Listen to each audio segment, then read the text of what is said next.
मित्रों नमस्कार। दस्तक जिंदगी पर आपका स्वागत है। दस्तक जिंदगी से पहले आप दस्तक मीडिया पर महाराज जी की कथाएं सुनते हैं, साक्षात्कार देखते हैं, महाराज जी के भक्त से मुलाकात होती है, उनसे हम आपसे मिलवाते हैं। एक सुझाव बहुत दिनों से आ रहा, बहुत भक्तों का आ रहा है, महाराज जी के भक्तों का आ रहा है। महाराज जी के भक्तों की इच्छा है कि जिनका हम साक्षात्कार लेते हैं, इंटरव्यू लेते हैं, तो बीच बीच में कट जाते हैं, हम एपिसोड में देते हैं। वो चाहते हैं कि एक साथ बात हो और जो बात हुई है हम एक बार सुन सकें। तो मित्रों, दस्तक जिंदगी पर हम आपको ये अनुपम भेंट देने जा रहे हैं इस नए वर्ष 2024 में कि महाराज जी के भक्तों का एक साथ साक्षात्कार आपको हम देंगे। जो इंटरव्यू लेंगे उनको भी एक साथ हम देंगे और आप एक साथ सुन सकेंगे और बिना किसी, जैसे जब बात करते ना तो जब बीच में बात कट जाती है, दूसरे एपिसोड का इंतज़ार करना पड़ता है, तो ऐसा लगता है कि एक बहुत मन चाहे एपिसोड में ब्रेक हो गया हो। तो बिना एड ब्रेक के, ठीक है ना, तो हम आपके पास भेज रहे हैं महाराज जी के साक्षात्कार की एक श्रृंखला जिसमें आप फुल एपिसोड देखेंगे। महाराज जी के हजारों हजार चमत्कारों की साक्षी रहीं अशोका दीदी। आपने कई इंटरव्यू देखे हैं, बहुत सारी बातें सुनी है। आज फिर से अशोका दीदी के मुखारबिंद से जानते हैं महाराज जी की अनन्य गाथाओं के बारे में। बड़े सौभाग्य की बात है कि अशोका दीदी अपने कच्छ से महाराज जी के कच्छ की तरफ आ रही हैं। आप देखिएगा, इस अवस्था में आशीर्वाद दे रही हैं। महाराज जानते हैं भाई साहब, जब दीदी जाती थी वहाँ कैदी में तो महाराज जी दीदी के लिए, हाँ दीदी के लिए महाराज जी वो करते थे, कुर्सी का आइए चलो 1000 से ज्यादा लोग जो है इसी तरह आज तभी। हाँ दीदी ठीक है। ये ऐसे आज महाराज जी के यहाँ से एक ऐसी कथा सुनाने जा रहा हूँ कि हनुमान चालीसा चोरी हो गया है ना। और दीदी का सानिध्य है, उनसे छोटी दीदी का सानिध्य है। आप पहचानते हैं, अशोका दीदी हैं, ये सत्या बहन जी हैं। और जो हनुमान चालीसा चोरी हुआ था मैं चाहूँगा दिखाएं, जिस पर राम राम लिखा हुआ है। और ये वो हनुमान चालीसा है जो सुधीर दादा को बाबा ने दिया था। हुआ क्या, यहाँ पर युधिष्ठिर सिंह जो ओंकार सिंह महानिदेशक पुलिस में रहे हैं, आईजी रहे हैं, उनका बेटा यहाँ आया था। और सच में जब कभी कोई ऐसी चीज मिलती है, चाहे भक्ति भावना से ही सही, हनुमान चालीसा तो और भी मिल सकते थे, लेकिन ये हनुमान चालीसा उनका मन आ गया और वो चुपके से रख ले गए। हुआ क्या, 3 महीने हुआ दीदी, 3 महीने बाद, 3 महीने बाद, 3 महीने तक हनुमान चालीसा यहाँ नहीं था। फिर महाराज जी की मेहरबानी है और वो हनुमान चालीसा फिर यहाँ विराजमान है। 3 महीने तक युधिष्ठिर सिंह ने रखा। अब युधिष्ठिर सिंह जी से जब कभी मुलाकात हो, कहाँ पर होंगे, जब होंगे तो मैं पूछूंगा जरूर कि भाई हनुमान चालीसा आप लाए फिर रख क्यों नहीं पाए। तो याद रखिएगा, बिना इजाजत के कोई चीज मत लीजिएगा, है ना। सोचो शायद शक्ति है संग चलेगी, तो रह नहीं पाओगे। इसलिए कोई भी चीज है अगर मांगना है तो मांग सकते हैं। तो ये हनुमान चालीसा आज यहाँ दादा के कच्छ में है और दादा के कच्छ से ये कथा सुनाते हुए मुझे बहुत अच्छा लग रहा है, आपको भी अच्छा लग रहा होगा। इसमें एक कैंची में है, हाँ। एक वृंदावन में है, एक दादा के पास है। एक दादा के पास है। जी, वो लोटा मैंने रखा है संभाल के। दादाजी की, बाबा जी के नाखून है मेरे पास, शरीर छोड़ने के पहले बापू, हाँ उसको भी दिखाएंगे।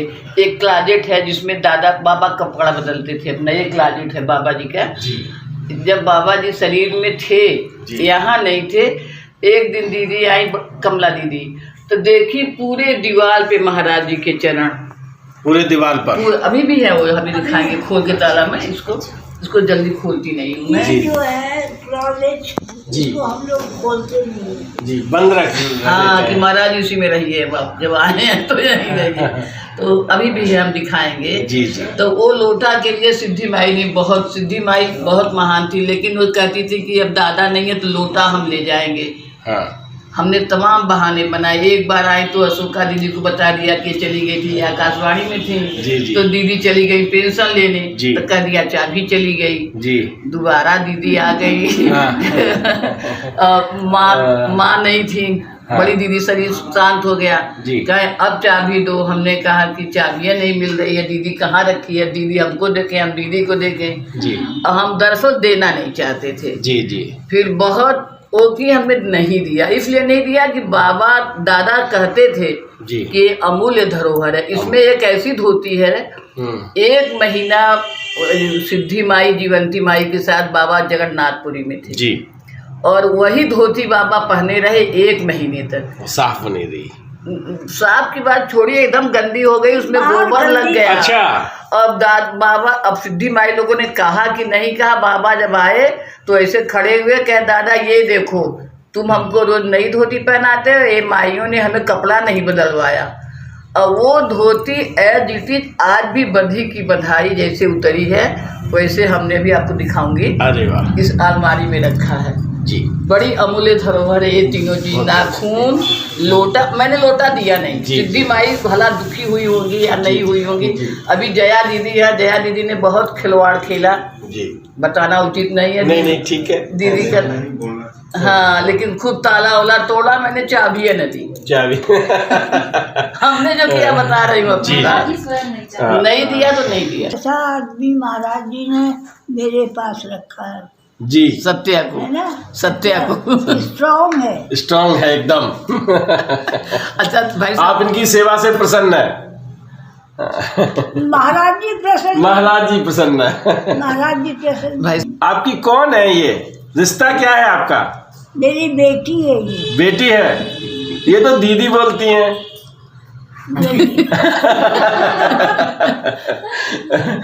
तो लड़की ही मानती हूँ। जी जी जी, छोटी बहन भी लड़की के बराबर ही होती है। और निश्चित रूप से जो दायित्व आप निभा रही हैं वो बहुत ही, जाने पता नहीं कितने जन्मों के तप होंगे, तब आपको ये दायित्व निभाने का मौका मिला है।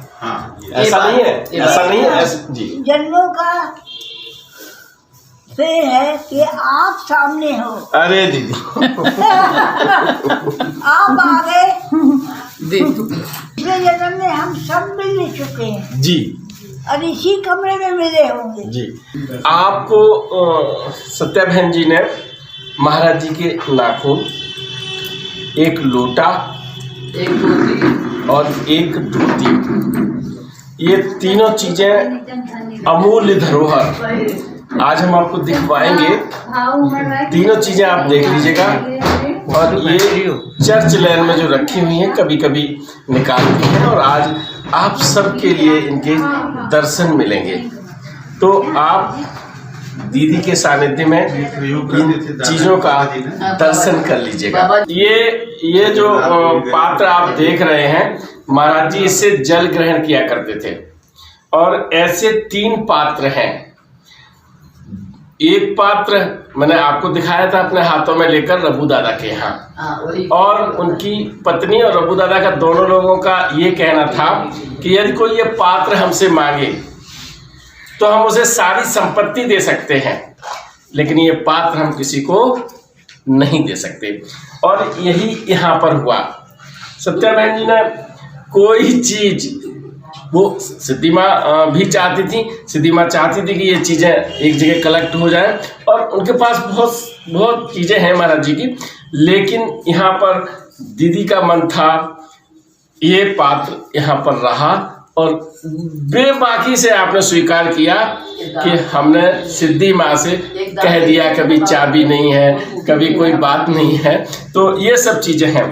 तो बहुत सौभाग्यशाली हैं हम लोग, जो आप मन स्थिति से इसको छू लीजिए, स्पर्श कर लीजिए, क्योंकि ये पारस स्पर्श की तरह ये पात्र हैं, और इन पात्रों को आप देख रहे हैं। ये धोती है, और इस धोती को छूने का सौभाग्य हमको मिल रहा है। इस धोती को महाराज जी ने 1 महीना लगातार पहना है, और वो यहाँ पर रखी हुई है।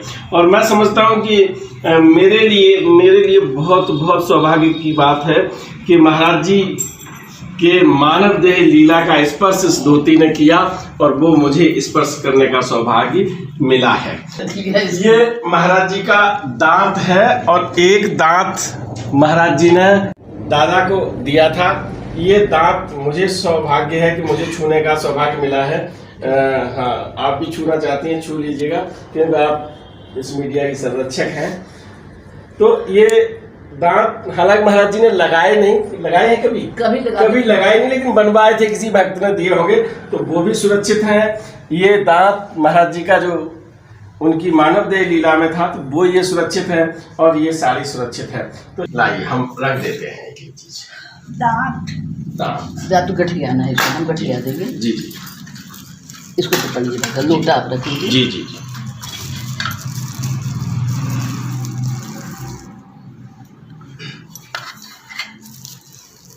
दांत ले लिया, लाओ रख देंगे।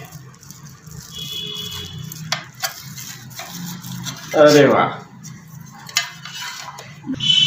ये हमारी जिंदगी का सबसे बड़ा ताज है हमारे लिए। महाराज जी जिस समय जगन्नाथ गए थे तो चरण यहाँ पर आ गए थे। हाँ, क्या है? ये हमारी धर्म पत्नी है, और लोग धर्म पत्नी पे टिप्पणी करते हैं ना, अधर्म और धर्म दोनों की यही है। ये पारस स्पर्श जो लिखी गई है वो दादा ने नहीं लिखी, किसने लिखी है? ये दादा ने लिखी है। नहीं, उसमें दादा का लेखक के नाम है, मैंने लिखा उसमें इंग्लिश में लिखी दादा ने, उसका रूपांतर किया गया। अच्छा, रूपांतर किया गया जी। शालिग्राम गुप्ता। अच्छा, शालिग्राम गुप्ता आरएसएस के इलाहाबाद के अध्यक्ष थे। अच्छा। वो दादाजी के पास बहुत आते थे, उनके बड़े भाई ने ट्रांसलेट किया है। मैं इस एपिसोड के माध्यम से राधेश्याम गुप्ता जी को मैं दस्तक मीडिया की तरफ से, अपनी तरफ से, परिवार की तरफ से बहुत हार्दिक आभार और उनका अभिनंदन करता हूं, इसलिए कि वो महाराज जी के चरणों में है। फिर भी अभिनंदन करता हूं क्योंकि उन्होंने दादा की भावना को ऐसा उकेरा है कि अगर एक बार कोई आदमी पारस स्पर्श पढ़े तो फिर पूरी पढ़ता है। सही बात है। अभी मेरी आभा माथुर से बात हुई थी, उनके बचपन में आगरा में जाया करते थे उनके घर पर, और वो भी बताती थी कि जब हम बाबा बैठ जाते थे तखत पर तो वो उनकी चक्कर लगाती थी, तो वो पकड़ लेते थे, उठाते थे, और उनके पिताजी के बड़े संस्मरण थे, उन्होंने सुनाए हैं ना। तो यहाँ पर इलाहाबाद में वो जब यहाँ आते थे तो बच्चे आते थे तो बच्चों की तरह काम करते थे, यानी गिट्टी खेलने लगते थे। बड़े आते थे बड़ों के साथ काम करने लगते थे। और जो यहाँ पर भक्त लोग जो आते थे, एक बार जैसे भोजन भंडारा चलता रहता था, एक बार दादा से कैंची धाम में जलेबी मंगाने के लिए कहा था। कैंची में हाँ। कहा था, याद है आपको? हाँ। तो गुस्सा हो गए थे फिर बाबा। मैंने एक संस्मरण पढ़ा कि दादा से जलेबी के लिए शाम को कहा था, सवेरे गुस्सा हो गए बाबा जी कि तुम जलेबी नहीं लाए, एक काम नहीं कर सकते हो, तुम्हें ऐसे बताते हैं। क्यों कहा था? सुधीर दादा को रात में कहा था, तो रात में जलेबी कहाँ से आ जाती? सुबह नाश्ता करवाना था, तो सुबह टाइम से जब कैसे आ पाती? पता नहीं था, सुबह भाई रात की बासी हो जाती। तो ये मैं वो बात कह रहा हूँ, जो समर्पण की जो भावना थी वो ना नहीं थी, और चेहरे पर सिकन नहीं थी। हाँ, नहीं, बिल्कुल शिकन नहीं। चाहे कोई कैसा भी आदेश हो, हाँ। उसका पालन होता था। बिल्कुल। तो दादा और दीदी दोनों लोग टीचर हो गए। टीचर होने के साथ एक समाज में स्टेटस हुआ, एक संघर्ष से निकल के आए और एक समाज में स्टेटस हुआ। तो महाराज जी के साथ जब वो चलते थे, तो यहाँ पर जो भीड़ आती थी उनमें से कुछ ऐसे भक्त थे, जैसे मैं बताऊं उनका नाम, जो आगरा के मुझे ध्यान नहीं आ पा रहा है, वो आगरा के जो भक्त आए थे ना एक बार, तो महाराज जी को रात में यहाँ से निकाल ले गए थे। दादा सिगरेट पीते थे, और जो सिद्धि माँ के पति तुलाराम शाह वो भी सिगरेट पीते थे। यहीं किस कक्ष में बैठ के बातें हुई हमको नहीं पता, भजन हाल में रहा। भजन हाल में। और तो भजन हाल में भक्त बैठे रहते थे और तुलाराम शाह और दादा दोनों लोग इधर आ जाते थे और सिगरेट पी लेते थे, चाय साथ पीते थे। वो चाय बहुत पीते थे दादा। दोनों लोगों से सिगरेट पीने की बात हुई तो तुलाराम शाह की सिगरेटें फेंकवा दी थी और दादा की नहीं। बस वो घटना मैं सुनना चाहता हूँ आपके मुखारबिंद से। हाँ। नहीं, लोग कहते थे कि बाबा आपने उनका तो मना कर दिया, दादा का नहीं मना करते। दादा के लिए बाबा कैंची में दुकान वाले से कहते थे कि खरीद के रख लो, दादा आने वाला है। कैंची वाली का निशान बताते थे। अच्छा, कैंची वाली सिगरेट पिया करते थे। दादा पिया करते। तो वो इतनी सी सिगरेट मंगा के पहले से रखता था दुकानदार कि दादा आने वाला है, दादा महाराज जी कह देते थे उनको। तो और लोग पूछते थे कि दादा को नहीं मना करते क्या? उसको जरूरत नहीं है मना करने, उसको जरूरत नहीं है नहीं है मना। दादा के प्रसंग जो है जीवन बाबा के साथ हैं, तुलाराम के साथ हैं, उमादत्त शुक्ला के साथ हैं, जो ये कई भक्त हैं। कल जब मैं मिला उनका क्या नाम, गुरुदत्त शर्मा जी के साथ हैं। तो ये सब भक्त यात्राएं कर चुके हैं, लेकिन दादा ने बहुत कम यात्राएं की हैं। दादा को बाबा नहीं जाने देते। लेकिन एक जगह जहाँ ले गए थे महाराज जी, दादा को यात्रा पे कहीं ले गए थे, चित्रकूट। तो एक घटना हुई थी जी कि राम के दर्शन कराए थे उन्होंने, महाराज जी ने। पत्ती पे लिखा था राम, पेड़ के पत्ती पे राम राम लिखा था। पेड़ की पत्ती पे राम राम लिखा था। उसमें तो दीदी आप भी थी शायद, परिक्रमा मार्ग पे। आप थी? हाँ, आपने भी देखा था? राम राम देखा, राम राम लिखा था पत्ती पे। दीदी भी थी, कमला दीदी भी। अच्छा, काहे का पेड़ था वो? रास्ते में था, ऐसे ही पेड़ था। अच्छा, कोई विशेष वो नहीं, स्पेशल पेड़ नहीं था। जी जी। पत्तियां थी छोटी छोटी, उस पे राम राम लिखा था। बाबा ने कहा दादा से, दादा ये क्या लिखा है? तो दादा ने कहा बाबा तो राम राम लिखा है। फिर माँ मौसी माँ सब लोग, नहीं माँ मौसी माँ नहीं थी, दादा थे, दीदी थी और बड़ी दीदी। आपने देखा था पत्ती पे राम राम लिखा था? राम राम लिखा। तो महाराज जी ने क्या कहा था फिर? कि राम राम करने से सब पूरा हो जाता है। राम राम करने से सब कुछ पूरा हो जाता है। और चित्रकूट में राम का नाम नहीं लिखा होगा तो किसका नाम लिखा होगा, है ना? क्योंकि घर के आगे नेम प्लेट लगाते हैं और चित्रकूट में नेम प्लेट लगी हुई थी, तो वो नेम प्लेट पढ़ी गई थी। कुछ कथाएं याद हैं, इसीलिए मैं पूछ रहा हूँ, हालांकि सब कुछ हो नहीं सकता। ये कथाएं ऐसी हैं जहाँ शायद मेरा जीवन कम पड़ जाएगा। दीदी, मैंने सबसे पहले 101 कथा सुनाई महाराज जी की। मैंने कहा 101 कथा सुना लेता हूँ। फिर ये 251 का संकल्प लेने का ये हुआ कि 251 कर दें तो ये हो जाएगी। फिर मुझे लगा ये 251 कथाएं कहाँ से आएंगी, लेकिन वो संकल्प पूरा हो गया। लगा कि चलो अब इसको बंद करेंगे और काम देखेंगे। फिर 251 से 551 हो गई और 551वीं कथा अभी हमारी पूरी हुई। हमने 1111 कथा का संकल्प कर दिया है। और अगर मैं यहाँ 11,000 का भी संकल्प कर लूँ तो आज ऐसा लगता है कि अगर कथा सुनाने में यूँ जीवन चलता रहा तो एक जीवन कम पड़ जाएगा। क्योंकि महाराज जी की जो गाथाएं हैं, जो अद्भुत गाथाएं हैं, उनमें अगर कोई जीवन भर सुनाता रहे तो जीवन कम पड़ सकता है, गाथाएं सही बात कम रह सकती हैं। जब जीवन बाबा यहाँ आया करते थे हल्द्वानी से, जीवन बाबा, हाँ हल्द्वानी वाले, हाँ। तो जीवन बाबा से क्या झगड़ा हो गया था बाबा का, नीम करोली बाबा का? जीवन बाबा की मदर बहुत भक्त थी जी।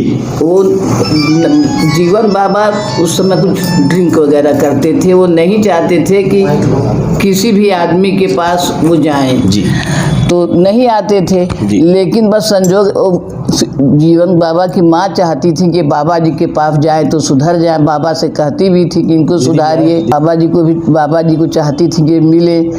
एक बार की बात है कि जीवन बाबा जीवन बाबा उनकी मदर और महाराज जी एक जगह बैठे हुए थे और जीवन बाबा ने गुस्सा होके अपना जूता निकाल के फेंक दिया महाराज जी के ऊपर। जी। फेंक तो दिया लेकिन महाराज जी के पास पहुंचा नहीं, खुद ही जीवन बाबा बदल गए, पैरों में गिर गए। समाधि लग गई ना, समाधि लग गई थी जीवन बाबा की। जीवन बाबा की तब से जीवन बाबा फिर अनन्य भक्त कह लीजिए या क्या कहे कि कितने अथाह उसमें हो गए कि महाराज जी के बिना वो रहते ही नहीं थे, एकदम उसी में डूबे मतलब सब उनका खत्म हो गया, दुर्गुण भी खत्म हो गया उनका और महाराज जी के साथ ही हो लिए ना दीदी।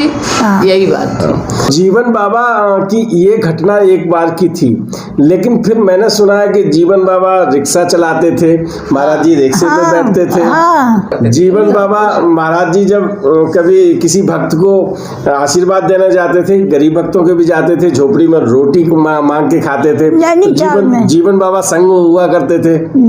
और जीवन बाबा हमने सुना एक बार दोनों लोग भागे आए थे किसी कमरे में से, यहाँ इलाहाबाद में नहीं नैनीताल में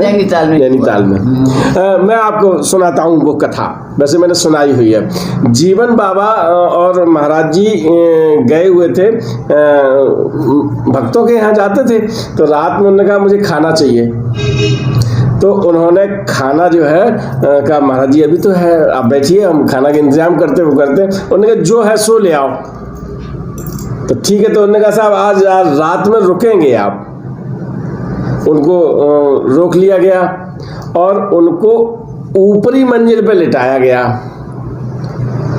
महाराज जी और जीवन बाबा। तो दोनों लोग लेटे हुए थे, भोजन कर चुके थे। थोड़ी देर बाद महाराज जी ने कहा उठ चल, तो अब जीवन बाबा भी उन भक्तों में से थे, उन्होंने कहा नहीं चलो भाई अब चले क्या, तो बाहर ताला लगा हुआ था। जिन भक्त के यहाँ रुके थे उन्हीं महाराज जी रात में कहीं चले न जाए, तो महाराज जी ने क्या किया कि धोती खोल ली अपनी और जंगले से बांध दी और उतर गए। और जीवन बाबा भी उसी माध्यम से उतर गए, धोती नीचे पहन ली। और जब ये धोती बांधने का क्रम चला, नीचे उतरने तो खटपट तो होगी, और जब खटपट हुई तो वो लोग जान गए और ये वहां से भाग खड़े हुए दोनों लोग। जब दोनों लोग भाग खड़े हुए तो अब उनके अरे बाबा जी चले गए, भाग गए, बाबा जी भाग गए, और बाबा जी को हम रोकते हैं मानते नहीं। हुआ क्या था कि कोई वृद्ध महिला महाराज जी की भक्त थी, उसने शाम को खाना बनाया था। उसने कहा था कि हम खाना तभी खाएंगे जब महाराज जी आएंगे। तो फिर वो वहाँ आए, उस माई से रोटी खाई, तब भक्त के प्रेम से इतने पगे रहते थे कि उस माई को संतुष्ट करने के लिए आप खिड़की से भाग गए थे। जैसे आपकी इस खिड़की से, जरा दिखाइएगा, इस खिड़की से भाग गए थे, है ना। एक दिन यहाँ भक्त बैठे रहे थे और वो इस खिड़की से भाग गए थे। तो महाराज जी भागते भी रहते हैं, लेकिन महाराज जी जिसको पकड़ लेते हैं उसको छोड़ते नहीं। किससे कहा था दीदी महाराज जी ने? दादा से कहा, दादा मैं जिसको पकड़ता हूँ छोड़ता नहीं, जिसका हाथ मैं पकड़ लेता हूँ उसका छोड़ता नहीं। दीदी एक बात बताओ, और तो सब साहित्य में है, कभी कमला दीदी शिकायत नहीं करती थी कि ये हर वक्त बाबा के काम में ही लगे रहते हैं, कुछ और काम नहीं करते? नहीं। अच्छा, दीदी कभी शिकायत नहीं करती थी? ना, कभी नहीं। अच्छा, माँ और मौसी भी बाबा में हो गई थी, माँ भी और दादा की मौसी भी। हाँ।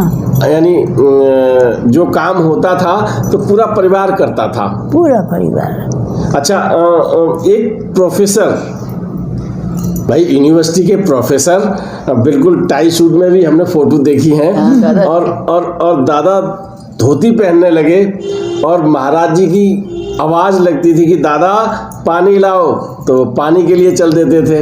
और अगर बीच में उन्होंने कह दिया कि दादा मंगूराम को बुलाओ, तो पानी वाला ऑर्डर कैंसिल, मंगूराम को बुलाने लगते थे, या दादा को तीसरा होता था। ऐसा जो उन्होंने किया, तो एक इतना समर्पित व्यक्ति, एक प्रोफेसर होते हुए आपने देखा है। हाँ। तो आप ये बताएं, ये समर्पण की भावना दादा में कब जगी? शुरू से थी। शुरू से नहीं, शुरू में तो उन्होंने ये कहा था कि ये आ गए बाबा, और पहली बार में ये कहने लगे मैं यहीं रहूँगा, मेरे पास तो किराए का मकान है ना। पहले दिन जब यही कहा था ना कि मेरे पास किराए का मकान, कैसे बाबा रहने लगे एकदम कहा, उन्होंने कहा था कि मैं तो यहीं रहूँगा। तो ये भावना पल्लवित होते हुए थोड़ा समय लगा होगा। वो तो लगा होगा है ना। तो ये महाराज जी का जो तब या ये कहें कि एक प्रक्रिया ऐसी रही जहाँ पे ये चर्च लैन, मैं तो मंदिर की उपाधि देते हुए एक बार हिचकता हूँ कि ये इसको मंदिर कहते हैं तो वो उससे भी ज़्यादा वो है, और मैं तो ये कहूँगा ये देवलोक है।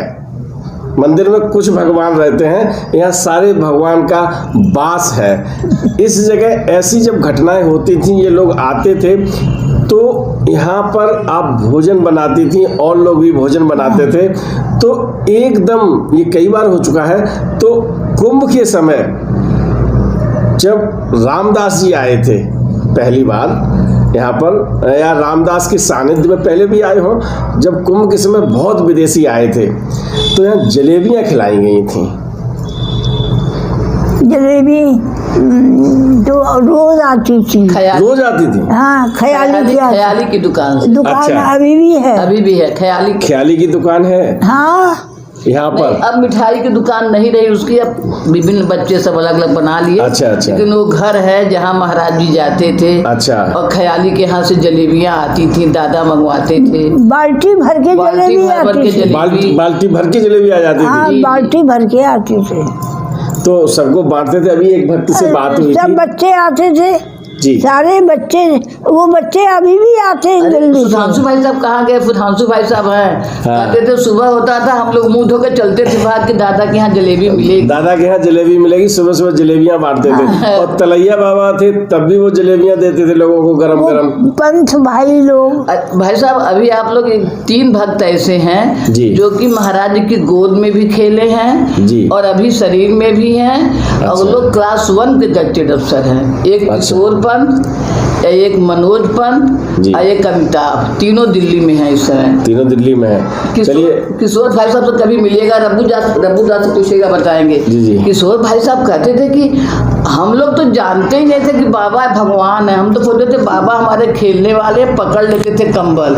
ये जो हौज नहीं है, इसी हौज के वो लोग किराए के कमरे में रहते थे। तो यहाँ जब जानते थे कि बाबा है तो भाग के आते थे, मिठाई भी खाते थे, सोचते थे पढ़ने न जाना पड़े, बाबा का पकड़ के कंबल कहते थे चलो बाबा खेलेंगे, गिट्टी खेलेंगे। तो बाबा गिट्टी भी खेलते थे उनसे, गिट्टी ऐसे करके यहाँ खेलते थे। वो लड़के हैं अभी अच्छा, बड़े बड़े ऑफिसर, ओके, एक जगह रिटायर हो गया।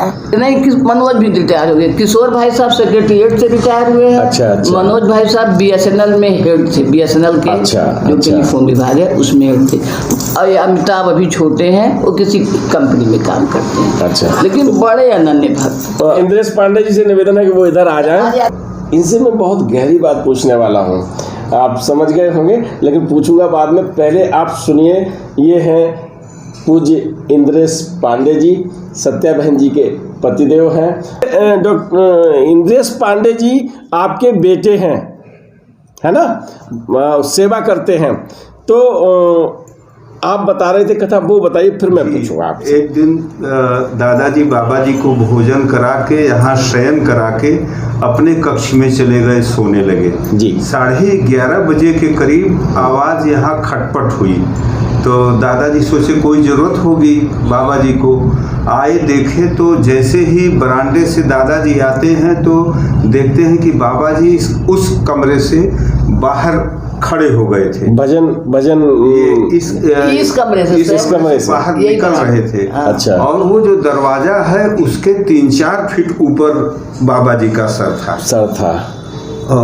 धोती छूटी हुई थी, और बाबा जी की धोती छूटी हुई थी, ऐसे लटक रही थी पीछे जमीन। तो दादाजी दंग रह गए, इतना बड़ा आकार कैसे हो गया, इतने ऊंचे हो गए। तो आश्चर्यचकित हो गए, लेकिन उन्होंने सोचा कि मैं कमला से कहता हूँ मैं बुला के दिखा दूँ।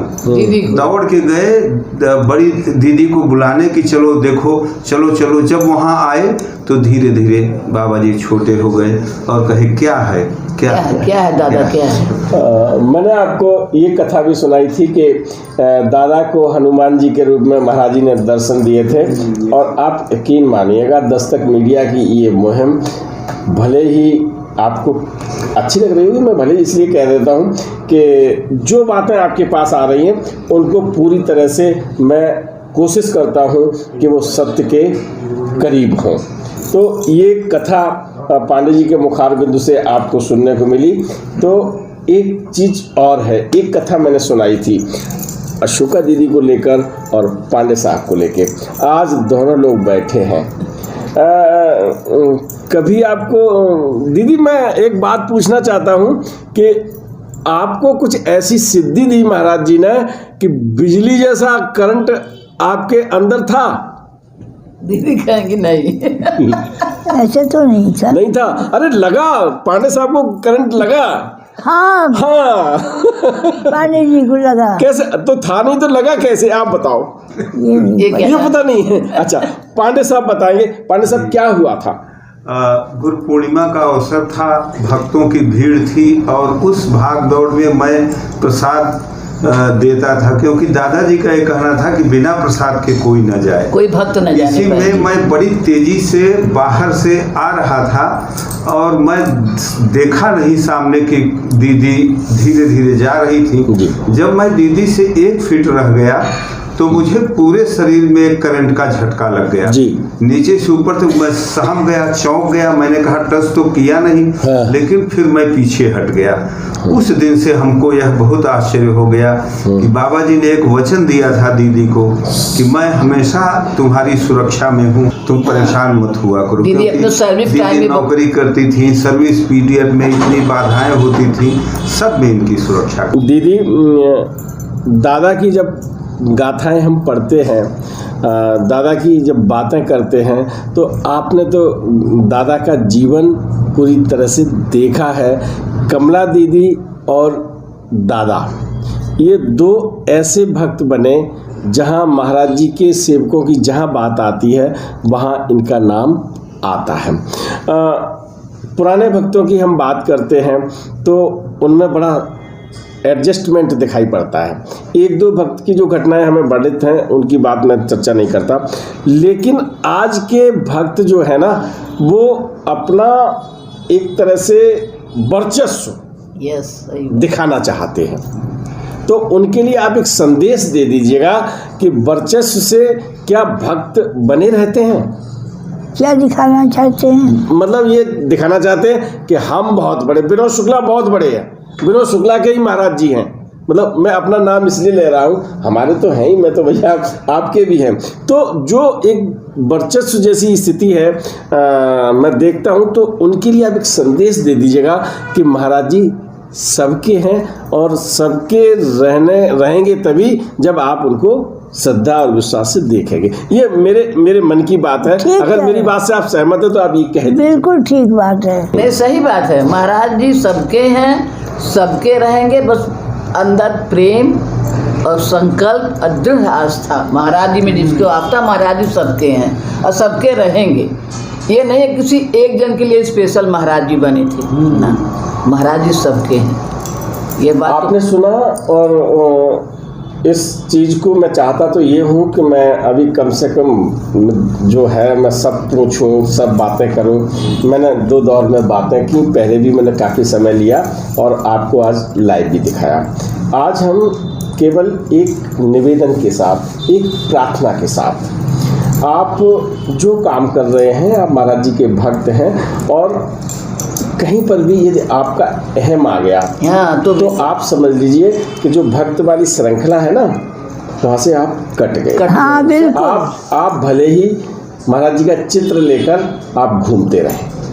ये बहुत कट सत्य में कह रहा हूँ, एकदम हो सकता है कि आप हमारी इस बात से सहमत ना हो, लेकिन मैं ज़रूर आपसे ये निवेदन करूँगा कि आप अपना रिलेशन रखिएगा।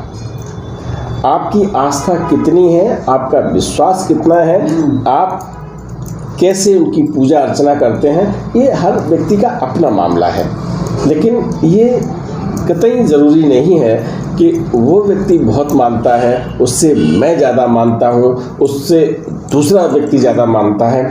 और मैं आपको बता दूँ कि क्योंकि महाराज जी का तो पूरे विश्व में, गिरिजा दीदी ने कहा था कि वो सबके पिता है, सबके पिता, सही बात। तो हम सबके जब पिता हैं तो हम सबको पिता की दृष्टि से, हम उनकी जब संतान हैं तो संतान की दृष्टि में भी हम केवल एक बात माने कि हम जितना चाहते हैं उन्हें कोई और चाहे, ठीक है, उसका अपना पैमाना है, आप उतना चाहें जितनी आपकी क्षमता है। मेरे कहने का मतलब ये है कि तमाम विवाद या मेरी ये जो कथा की जीवन यात्रा हुई है उसमें जो मैं बहुत स्पष्ट कह देना चाहता हूँ, आज नहीं कहा क्योंकि आज मैं उस कक्ष में बैठा हूँ जहाँ दिल आता है तो मैं कहूँगा, कोई गुटबाजी मत कीजिएगा, किसी आदमी को एक विभाग मत दीजिएगा कि ये सब आप कर लीजिए। आपको महाराज जी से आस्था है, आप अपनी आस्था रखिएगा, आप अपना विश्वास रखिएगा, अपना पूजन करिएगा, तभी महाराज जी आपके रहेंगे और आप महाराज जी के रहेंगे। तो मित्रों, आपस में वैमनस्यता, गुटबाजी या देखिए आर्थिक पक्ष लेकर बहुत लोग उठापटक करते हैं, उसको ख़त्म मान लीजिए, क्योंकि इस संसार से जाना है। हमेशा ध्यान रखिएगा, आपको एक सूत्र बता देता हूँ कि यदि आपने अपने आप को 4 कंधों की यात्रा मन स्थिति से एक बार करवा दी 24 घंटे में, तो आपका सारा अहम दूर हो जाएगा। लगना उन्हीं पर है ना, इन्हीं 4 आदमी ले जाएंगे जब आपके सुकर्म होंगे। तो मित्रों, एक ऐसे संदेश के साथ आपस में प्रेम बना रहे, सौहार्द बना रहे और महाराज जी के हम भक्त बने रहे। दीदी, जब हम लोग बातें किया करते हैं बैठ के तो एक से एक न एक बात याद आती रहती है। मैं आपको उस दिन की, हालांकि ये बात फिर से एकदम गमगीन माहौल हो जाता है, मैं 1973 की तरफ ले जा रहा हूँ। 1973 में जब महाराज जी अनंतिम यात्रा पर चलने लगे या चले गए, तो उस समय आप कहाँ थी? इलाहाबाद में थी। इलाहाबाद में। हाँ। समाचार कैसे मिला था? मैं स्टूडियो में थी जी, यहाँ के स्टूडियो में, इलाहाबाद स्टूडियो। हाँ, स्टूडियो में थी। तो एक अनाउंसर 2 थे मेरे साथ जी, एक पंचदेव थे जी, और एक और था जी। और मैं गई, सुबह 5 बजे पहुंचना था जी, तो ड्यूटी शुरू हो गई। मगर वो लोग ज़रा उस दिन ज़्यादा खुलकर हमसे बात नहीं कर रहे थे। हमने कहा कोई बात नहीं। जब 9:30 बजे तक ट्रांसमिशन रहता है सुबह का जी। जब वो ख़त्म हुआ तब उन्होंने कहा कि दीदी आपसे एक बात कहनी है। मैंने कहा क्या? कहते हैं आज BBC न्यूज़ में, पहले BBC न्यूज़ में आया है महाराज जी का, इंडिया में नहीं आया, पहले BBC न्यूज़ ने दिया। पहले BBC हमने लगाया था सुबह, हम रोज़ सुनते हैं जी। तो देखा कि महाराज जी नहीं है। मैंने कहा अरे मैं क्या, घर आई मैं तो घर में दीदी को पता चल गया था जी। किसी ने बता दिया था। टेलीग्राम आया था ना वहाँ से? टेलीग्राम भी आया था वृंदावन से। वृंदावन से, और दीदी को किसी ने बताया। अच्छा। हाँ, मुकुंदा लोग बताए होंगे। फिर मैं आ गई ना। हाँ, मैंने कहा कि ऐसे हो गया है। तो सब लोग गए थे ग्रुप बना के। हाँ, सब गए थे। आप गई थी? हाँ। दीदी गई थी, कमला दीदी गई थी, दादा गए थे, मुकुंद जोशी गए थे, मुकुंद दादा, रघु दादा के चाचा, जिन्होंने एक अलौकिक यथार्थ अनंत कथा अमृत लिखा है। कुटुल गया था। कुटुल में गए थे? हाँ, कुटुल गए थे गंगा जल लेके। अच्छा। कुटुल दीदी का दूध वाला था। दूध वाला। बाबा की बड़ी मालिश करता था। अच्छा, बहुत भाग्यशाली। बाबा को पकड़ के क्या, बाबा आज आपको हम मालिश करेंगे। बाबा के अच्छा चल भाई चल।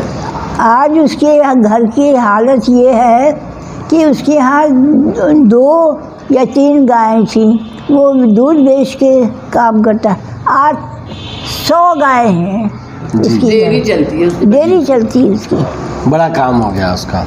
अरे दीदी, आप दादा के साथ थी उस समय जब वृंदावन में दादा खड़े हुए थे और दादा महाराज जी की कुछ जो भस्म बनी थी उसमें से कुछ ढूंढ रहे थे। हाँ, किसी ने ढूंढ के हम लोग लाए थे कि हम लोग गंगा जी में देंगे, संगम में देंगे। जी जी, इसलिए हम लोगों ने अस्थियाँ लाए। हाँ, तो उस दिन तांबे के लोटे में करके लाए थे। जी जी कुछ ऐसे और कुछ बूंद। जी। दूसरे दिन मैंने सुना कि दादा ने यहाँ के जो भक्त थे वो उनको सूचना दी थी और इसके बाद फिर संगम में हाँ, क्या हुआ था दीदी? उनको संगम में प्रवाहित किया गया था और पिंडदान भी दिए थे। पिंडदान। दादा ने कहा हाँ कि भाई बेटा, मेरे को बेटा मानते थे, जी जी, तो मैं ही पिंडदान दूंगा। पिंडदान दूंगा। हाँ, तो महाराज जी का जो एक अस्थि कलश जो एक नीम करोली में है, एक लखनऊ में है, एक वृंदावन में है, एक कैंची धाम में है, ये 4 जगह स्थापित हैं। 5वां अस्थि कलश भी बना था जो दादा के द्वारा संगम में प्रवाहित किया गया। अभी किसी भक्त ने पूछा था कि वहाँ से और भी कलश बने, तो मैंने कहा कि 4 कलश मेरी संज्ञान में है और 5वां कलश तो प्रवाहित हो गया था। प्रवाहित हुए। सही बात है, ये बात सच है। दादा विदेश जाते थे। हाँ, 2 बार गए। 2 बार गए। 2 बार गए। कहाँ गए हैं दीदी? आप सब गए थे। कैलिफोर्निया गए थे, फिलाडेल्फिया गए थे, कहाँ गए थे आपको याद है कुछ? विदेश गए थे। विदेशी ही ले गए थे, दादा अपने से नहीं गए थे, विदेशी जबरदस्ती ले गए थे। 2 बार ले गए। 2 बार ले गए। दादा का फिर विदेश जाने का प्रोग्राम था, लेकिन फिर उमा दत्त शुक्ला ने जब ये कहा कि दादा अपनी यादों को लिखिए, उमा दत्त शुक्ला ने कहा कि दादा अपनी यादों को लिखिए, और दादा ने कहा मैं कहाँ लिखूँ, हिस्ट्री का आदमी हूँ, मैं कुछ नहीं लिख सकता, साहित्य मेरे बस का रोग नहीं है। फिर उन्होंने ये भी कहा कि यदि आप लिखेंगे नहीं तो हम यहीं 4 चर्च लैंड में अनशन करेंगे सपत्नीक। अच्छा। फिर उन्होंने पारस स्पर्श लिखी। अच्छा, तो उन्होंने तो इंग्लिश में लिखी है। जब लिखना शुरू किया जी, तो मैं आई थी वहाँ, कानपुर में थी, तो मैं आई थी, तो मैंने देखा उनके कमरे में कि यही है ना पारस स्पर्श?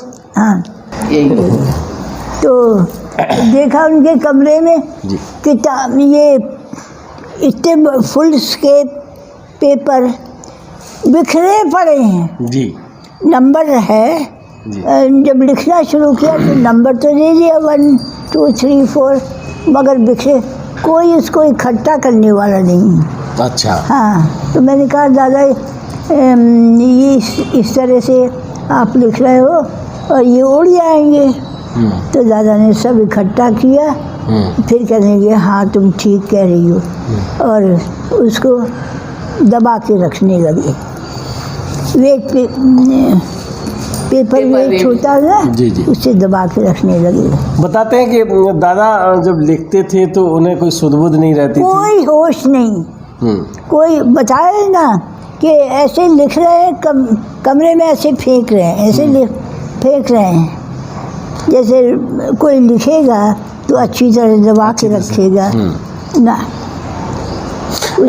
महाराज जी के बारे में जो व्यक्ति लिखता है तो उसे सुध-बुध नहीं रहती। मैंने अभी प्रभुदयाल शर्मा बिना चालीसा के रचयिता, पिछले हफ्ता हमने उनसे बातचीत की। आगरा के कोई भक्त थे जो बेहोश से हो गए थे, सुध-बुध खो गए थे, देखा, देखे ना, उनका नाम है प्रभुदयाल शर्मा। प्रभुदयाल शर्मा मिल चुके हैं। वो आगरा के रहने वाले, यहाँ भी आए हैं इलाहाबाद में, उन्हीं की आप बात कर रहे हैं भाई साहब। तो उनको होश नहीं, उनको होश नहीं रहा ना। उनसे मैंने ये पूछा था कि महाराज जी से जब आप मिले तो आपको कैसा लगा? उन्होंने कहा मुझे बहुत ख़राब लगा। खराब लगा। पहले वक्त मैंने जितने लोगों से मिले हैं तो उनका मुझे बहुत खराब लगा। मुझे एक मित्र ने बताया कि बाबा जी आए हुए हैं वृंदावन में। मैं गया उनके पास, गया तो उन्हें देखा, मैं बैठा, उन्हें हमें बैठने नहीं दिया, भगा दिया वहाँ से। तो अब मैंने सोचा कि मैं कहाँ फंस गया, कौन बाबा क्या, ये सोचते मैं घर आ रहा था। घर की दहलीज जैसे ही पार की है वैसे ही ये लगा कि वो आदमी नहीं है, देवता है। और उनके आंखों की नींद उड़ गई। अब उनको ये लगने लगा कि अब इनका सानिध्य हम कैसे पाएं, तो हमें भगा देते हैं। फिर एक रात हो गई, 2 रात हो गई, 4 रातें हो गई, सप्ताह बीत गया, महीना बीत गया, नींद आती नहीं है। तो जब नींद नहीं आती तो अब लिखने लगे और लिख के धर्मयुग एक पत्रिका आती थी, अब धर्मदृष्टि है इस समय आपके हाथों में, तो धर्मयुग आती थी तो उसमें वो लिख के रख देते थे। उनकी पत्नी से हमने पूछा, वो साथ में मैंने बिठाई थी, उनसे बात की थी, तो मैंने कहा जब ये लिख लिख के कुछ छिपा कर रखते थे तो आपको कैसा लगता था? तो उन्होंने बताया कि मुझे लगता था कि ये किसी को लव लेटर लिख रहे हैं। 20-21 साल की उम्र रही होगी। और तो फिर मैंने कहा फिर क्या हुआ था? तो बता रहे थे कि जब वो लिखते रहे, लिखने के बाद वो इस हद पर चले गए, सर्विस में जा नहीं रहे थे और उनको शॉक लगाने पड़े, बिजली के करंट, और मानसिक हॉस्पिटल में उनका इलाज हुआ, फिर वो ठीक हुए। वो विनय चालीसा था जो आज एक बहुत अमर कृति बन गई है। इसमें मैंने छापा है, हाँ धर्मदृष्टि में छापा है। तो वो विनय चालीसा, अब उनकी हिम्मत नहीं हो रही थी महाराज जी को दे दें जाके, उन्होंने डाक से भेजा उसे और वो महाराज जी ने तोड़ मड़ोड़ के फेंक दिया। भगवान सिंह जो आजकल हनुमान सेतु मंदिर के पुजारी हैं, हाँ पुजारी, वो वहाँ सफाई कर रहे थे महाराज जी के कमरे की। तो उन्होंने वो पेपर जो है ऐसे देखा, वहाँ कोई महाराज जी के भक्त कपूर साहब वहाँ पर थे, तो उन्होंने वो देखा और वो उन्होंने छपवा दिया। प्रभुदयाल जी को पता नहीं कि हमारा विनय चालीसा छप गया। विनय चालीसा को लेकर वो थोड़ा सा रहते थे कि कैसे कुछ हो जाए। कैंची धाम में वो बैठे हुए थे महाराज जी के सानिध्य में, और कोई बड़े अच्छे सस्वर गा रहा था, बहुत स्वर से। तो उन्होंने देखा कि ये रचना तो मेरी है। जब उन्होंने गए भाग के, भाई कोई गा रहा हो, तो देखा कि पर्चा पे छपा हुआ है। फिर उन्होंने पता किया कि किसने छपवाया है, तो महाराज जी के भक्त थे कपूर साहब, उन्होंने छपवाया। लखनऊ वाले वो तो श्यामलाल कपूर हैं, वो काले कपूर करके या कुछ और नाम बताया था। काली कपूर कानपुर वाले। अच्छा काली कपूर है, काली कपूर। अच्छा मैं काली इसलिए ये बात कर रहा था कि मैंने उनके बेटा पन्ना लाल कपूर का दुकान है यहाँ सैमसंग में। अच्छा यहाँ पर इलाहाबाद में, इलाहाबाद सिविल लाइन्स में है। अच्छा अगली बार आऊँगा तो उनसे मुलाकात करूँगा, आज तो यहाँ से मूव कर जाऊँगा। तो उन्होंने वो छपवाया था और उन्होंने ये बताया कि फिर उन्होंने जाना कि आपने लिखा है, तब ये पता चला प्रभुदयाल शर्मा का विनय चालीसा है, और वो अमर कृति हो गई। कल मैं कानपुर में था तो एक भक्त ने सुनाया, वो रिकॉर्ड है हमारे पास, आपको भी सुनवाएंगे। दीदी बड़ी यादें रहती हैं भक्तों के बारे में।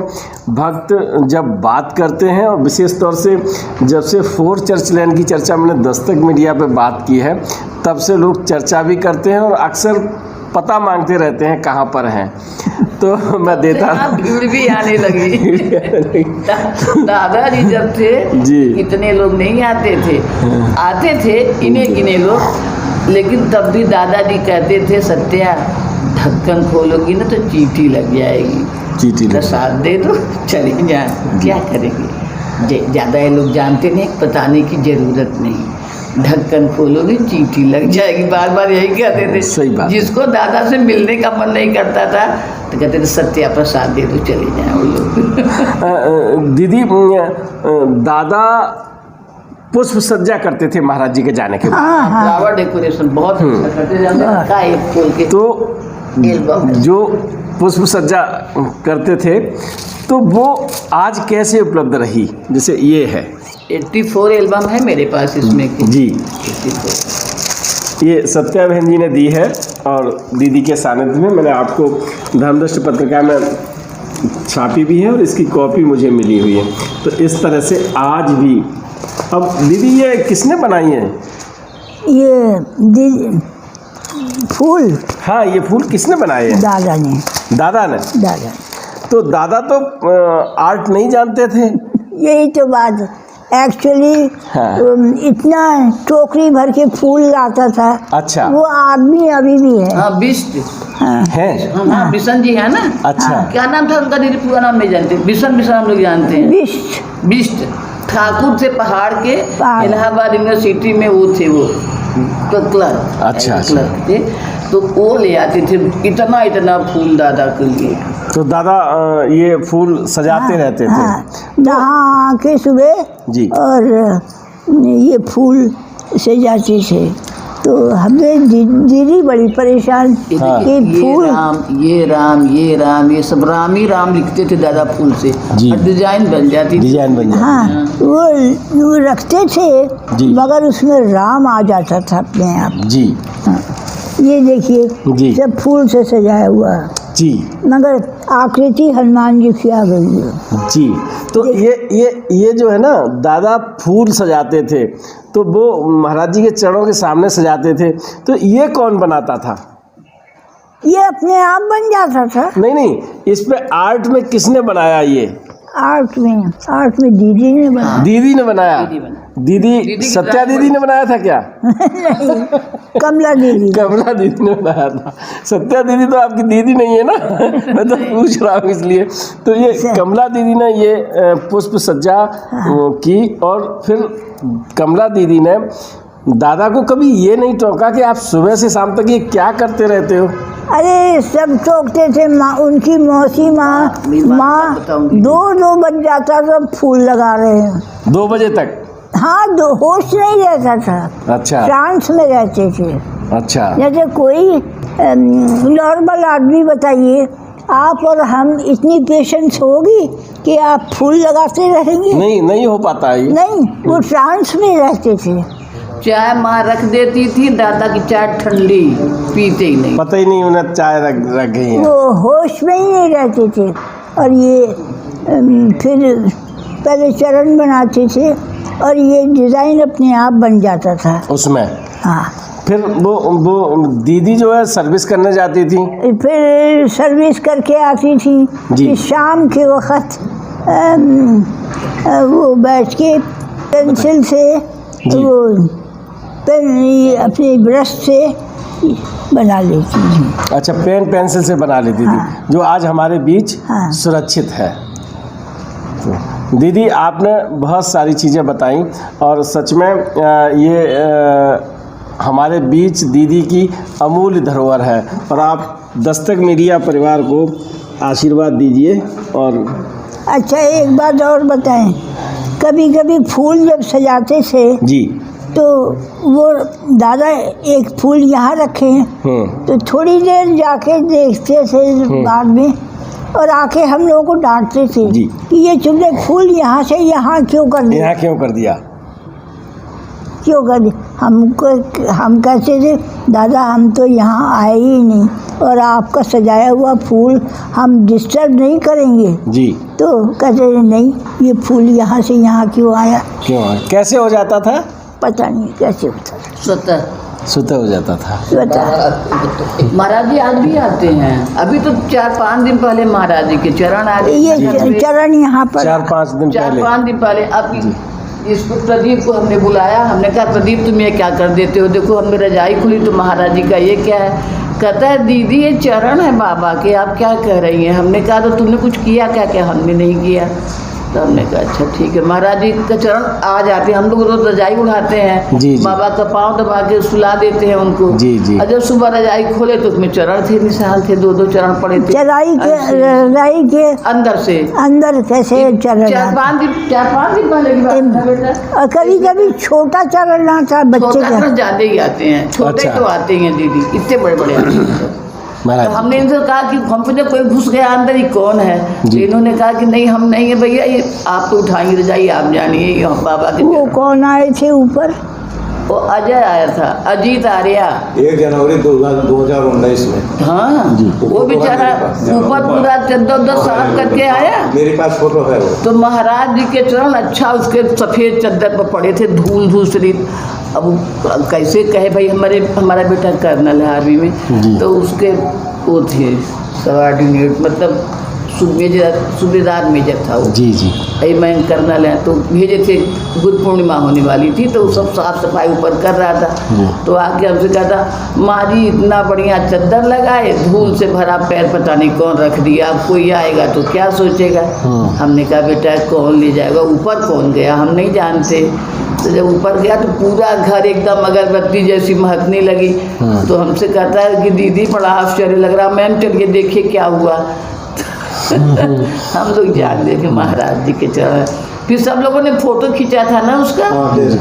परेशान ये हुआ कि हम इतना सफाई किए तो ये धूल भरा पैर धूल भरा पैर किसने कर दिया?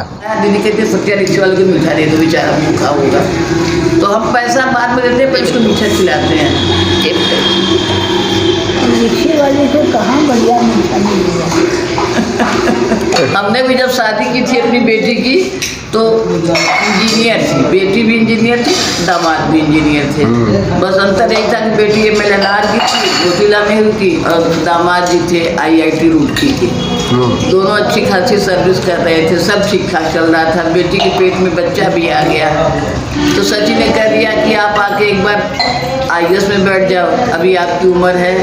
तो सची आसिफ ने कहा नहीं तुम ही बैठ जाओ, हम बाद में बैठेंगे। उन्होंने कहा नहीं पहले आप बैठिए, बाद में हम बैठेंगे। एक बार में बैठे, एक बार में PC IPS हो ही गए। महाराज जी की कृपा है। हम तो और ऐसी जगह पोस्टिंग है, पोस्टिंग ऐसे जगह जरूर है। तो आपका अच्छा, जो जम्मू से भैया से बात होती है ना? हाँ JM के कैडर में है वो।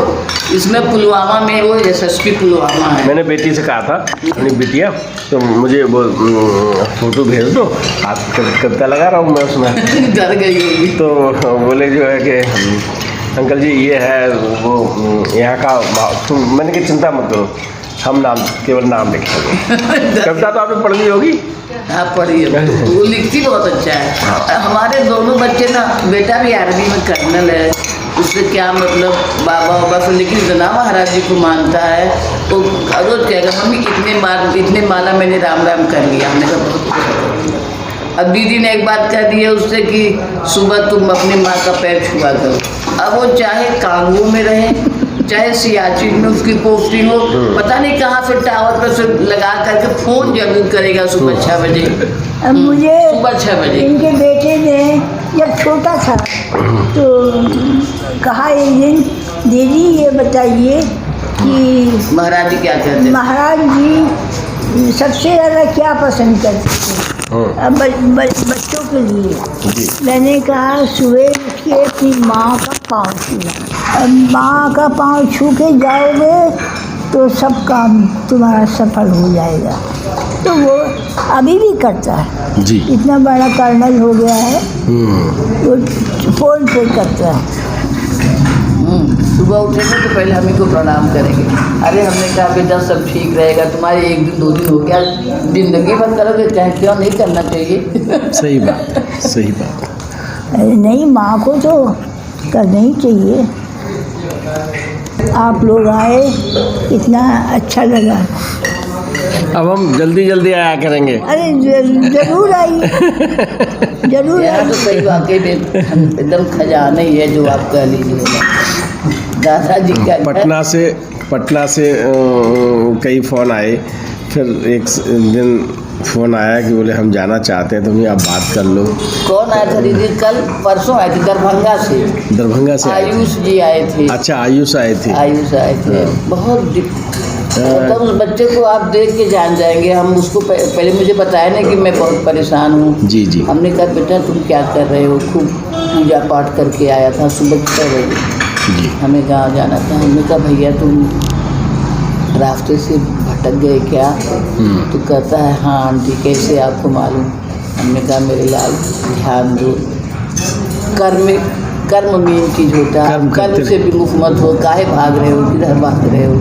फिर दीदी से भी आधा घंटा बात हुई। दीदी वो जो आयुष लड़का आया था, फिर उसने कबूला कि मैं ड्रिंक भी करता हूँ, मैं ये भी करता हूँ। हमें क्या वो भगवान क्या आप कैसे जाएंगे? हमने कहा तुम्हारे चेहरे पे लिखा है। मैं क्या माँ भगवान थोड़ी हूँ, लेकिन चेहरा बता रहा था कि तुम पर से अपने विमुख हो गए हो।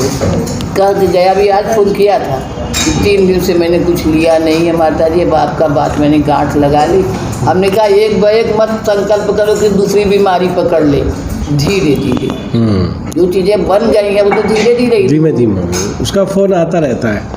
बच्चा अच्छा है लेकिन मैं मिला नहीं हूँ, फ़ोन आता है। हाँ। तो फ़ोन यहाँ का पता भी मांगा था और वो हमने दे दिया। कल गौरव नाम का एक लड़का और पता मांगा है, शायद आया है नहीं, पटना से है। अच्छा। वो भी तो पता मांगते तो मैंने अब उसका एक मोबाइल में ये जो पीछे वो बना हुआ है नक्शा वो कर लिया है, वही हम भेज देते हैं कि भैया आप देख लो, ऐसे ऐसे चले जाओ। दीदी जब कुंभ लगता था यहाँ पर, हाँ अभी लगता है, अभी भी लगा। लेकिन कुंभ के समय विदेशी लोग भी उस समय आते थे, अभी आते होंगे। लेकिन यहाँ पर एक मिनी कुंभ यहाँ हो जाता था। जैसे नैनीताल से बहुत सारे भक्त आते थे। और महाराज जी के जो अनन्य भक्तों में जैसे जीवन बाबा हैं, उमादत्त शुक्ला हैं, गुरुदत्त शर्मा हैं, जिनके दामाद से कल मेरी मुलाकात हुई कानपुर में। अच्छा। हाँ। सूरज नारायण मेहरोत्रा, हाँ उनकी वाइफ के हाथ की बनी पकौड़ी दीदी बहुत खाई है, मुंगौड़ी। अच्छा। हाँ हम लोग गए उनके यहाँ, जी।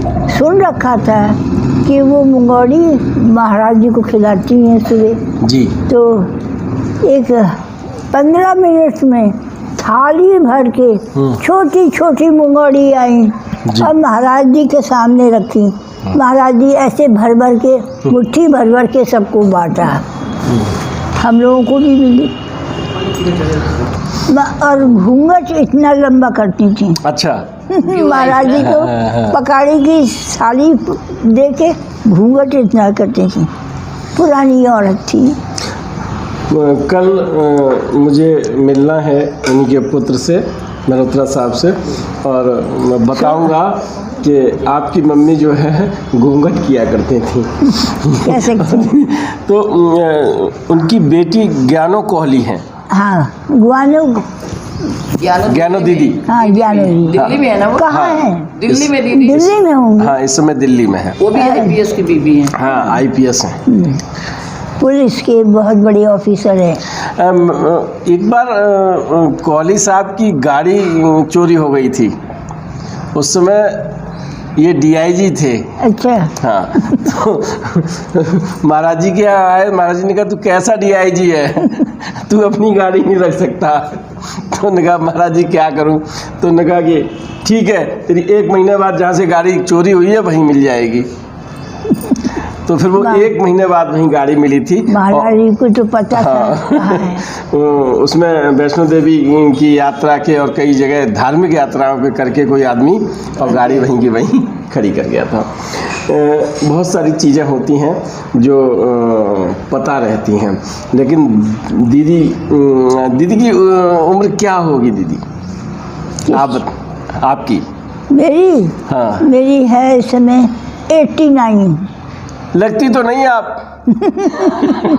महाराज जी ने रख रखा है। हाँ 89।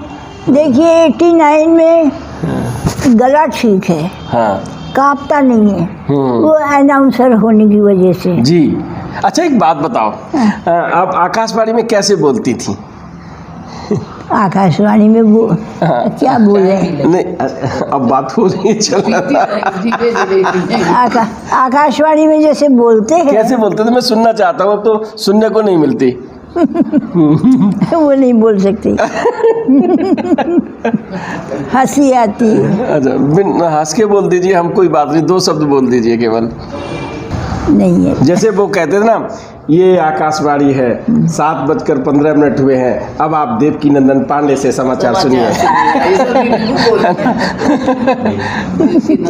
हंसी आती है। देवकी नंदन पांडे उस समय खूब सुनाया करते थे। हाँ, खूब।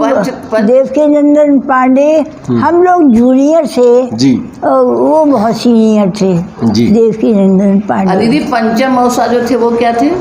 पंचदेव पंचदेव पांडे। अच्छा। अब नहीं है। अब नहीं है। उनका बेटा है विमलेंदु पांडे। जी जी। नहीं, एक ज़माना था जब समाचार रेडियो पे आते थे सुबह 7 बजे। जैसे एक बुलेटिन हुआ करता था, एक 7 बजे आएगा, 9 बजे आएगा, रात के 11 बजे आएगा। किसी को सीलोन सुनना है, किसी को BBC लंदन सुनना है, और हमारे यहाँ ऑल इंडिया बोलता था, है ना। आज भी लोग वाग मजाक में कह देते हैं ऑल इंडिया बोल गए, एक बार बोला सो बोल गए। तो दीदी वहाँ पर अनाउंस किया करती थी और आकाशवाणी में अपनी सेवाएं दिया करती थी।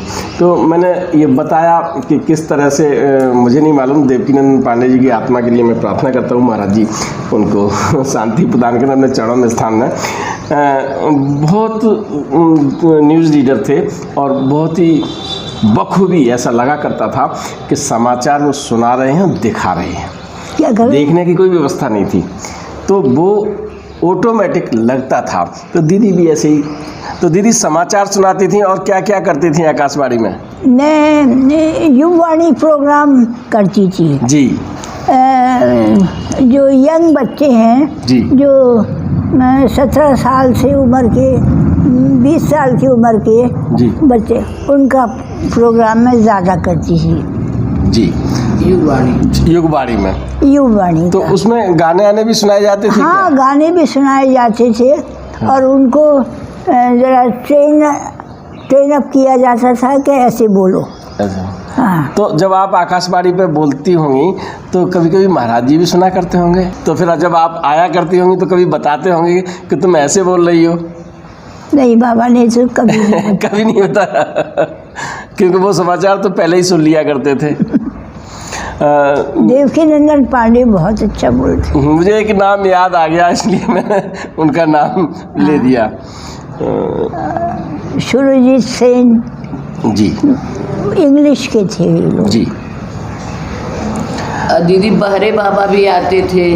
उनको मैं नहीं जानती। वो जो देहात का प्रोग्राम होता है, ग्रामीण, हाँ, देहाती प्रोग्राम, हाँ। उसमें आते थे। बहरे बाबा पढ़ाने भी जाते थे। लूकरगंज पैदल जी। कर्नलगंज, फिर लूकरगंज। ये जब वो प्रोफेसर नहीं थे, जब स्टूडेंट लाइफ में और साइकिल नहीं थी तो साइकिल का किराया 4 आने लगता था। अच्छा। 2 घंटे के लिए साइकिल दे दो। हाँ। तो हमको पढ़ाने जाना है, तो वो साइकिल लेकर लूकरगंज यहाँ से बहुत दूर होगा। बहुत दूर है। हाँ। तो वो कितने किलोमीटर होगा भैया? 12 किलोमीटर। साइकिल से जाते थे, बच्चों को पढ़ाते थे। वो फैमिली अभी भी है। सुनिए अच्छा। भाई साहब, हाँ। एक बात सुने जी। जो बच्चे पढ़ते थे उनके फादर की साइकिल की दुकान थी। अच्छा। तो दादा ने कहा कि हमको हर रोज 4 आना पैसा खर्च करना खल जाता है, तो हमें आप लोग जितने दिन तक आपके साइकिल का पैसा न भर जाए उतने दिन तक के लिए साइकिल दे दीजिए, जितना ट्यूशन में हमको मिलता है काटते जाइएगा। फिर दादा वो साइकिल लेके, दादा बहुत कठिनाई से पढ़ाए। दादा माँ बताती थी रोने लगती। दादा की आर्थिक स्थिति बहुत खराब। मित्रों, स्थितियाँ ऐसी आ जाती हैं कभी कभी कि आदमी की ज़िंदगी में जीवन जीने की जंग जो होती है ना, वो एक ऐसे दौर में आ जाती है जहाँ से केवल भुक्तभोगी जान सकता है। लेकिन आपको मालूम है, सोना हमेशा तब के निखरता है। निखरते ऐसे। और वो ऐसे निखरे कि उन्हें सीधे सीधे भगवान मिल गए और भगवान ने अपने आप अपना लिया। दीदी दादा कैंची धाम जाते थे, आप भी जाती थी, कमला दीदी भी जाती थी, तो वहाँ जाके क्या वार्ताएं हुआ करती थी? ये ऐसा कैंची में बहुत अंग्रेज आते थे जी। और जो ट्रांसलेटर दादा काम करते थे, वो दादा को अंग्रेजी भी आती थी और हिंदी भी आती थी, तो ट्रांसलेट करके सबको बताती थी। वो खिड़की है ना जी कैंची में, जी जी तो महाराज जी अंदर बैठे रहते थे जी और भीड़ बाहर लगी रहती थी। जी। तो किसी ने फॉरेनर कहा तो फॉरेन वो ट्रांसलेट करके ज़्यादा बता रहे थे कि महाराज जी ये बोल रहा है। के शाह बताया जाता है कि वो ट्रांसलेटर थे, विदेशी जो भक्त आते थे उनसे। लेकिन ऐसा भी हुआ है कि महाराज जी जर्मनी के लोगों से अकेले बैठ के बातें की और जर्मनी में की, अंग्रेजी में की, और जो के शाह ने खुद सुनी और उन्होंने बताया कि आप तो इनसे बातें कर रहे थे। ये घटनाएं, एक घटना और है रामदास जी की। रामदास ने जब बुक लिखी और उन्होंने एक प्रति दी थी और ये कहा था कि कहीं कोई गलती हो तो देख लेना। उन्हें मालूम था कि अंग्रेजी नहीं जानते और अंग्रेजी पुस्तक समर्पित करनी थी, लेकिन कुछ दिनों बाद जब उसकी चर्चा चली तो महाराज जी ने कहा कि यहाँ इस पैरा में ये गलती है और यहाँ कॉमा नहीं लगाया। इस तरह की बात देखने को मिली थी। तो महाराज जी जी महाराज जी तो सब जानते जी, हर लैंग्वेज जानते, सब कुछ जानते। वो सिर्फ दिखावा था कि वो भैया ट्रांसलेट करके हमको बता रहा है। अच्छा दीदी, एक और विशेष बात पूछता हूँ मैं, अगर आप को लगे तो बताना, नहीं लगे तो। आज हम इस घर में बैठे हैं, आपने, कमला दीदी ने, दादा मुखर्जी ने, सबने महाराज जी के दर्शन हनुमान स्वरूप में किए हैं। दीदी ने नहीं। अच्छा, हमने आप नहीं। अच्छा, ये हनुमान के रूप में कमला दीदी और दादा साक्षात इसी दरवाजे पर। अच्छा, वो विशाल काय शरीर दादा और दीदी, कमला दीदी और माँ मौसी नहीं, उन्होंने नहीं किए ना, दीदी ने भी नहीं किया। मैंने भी वो नहीं किया। वो रूप नहीं। अच्छा, बताया तो होगा।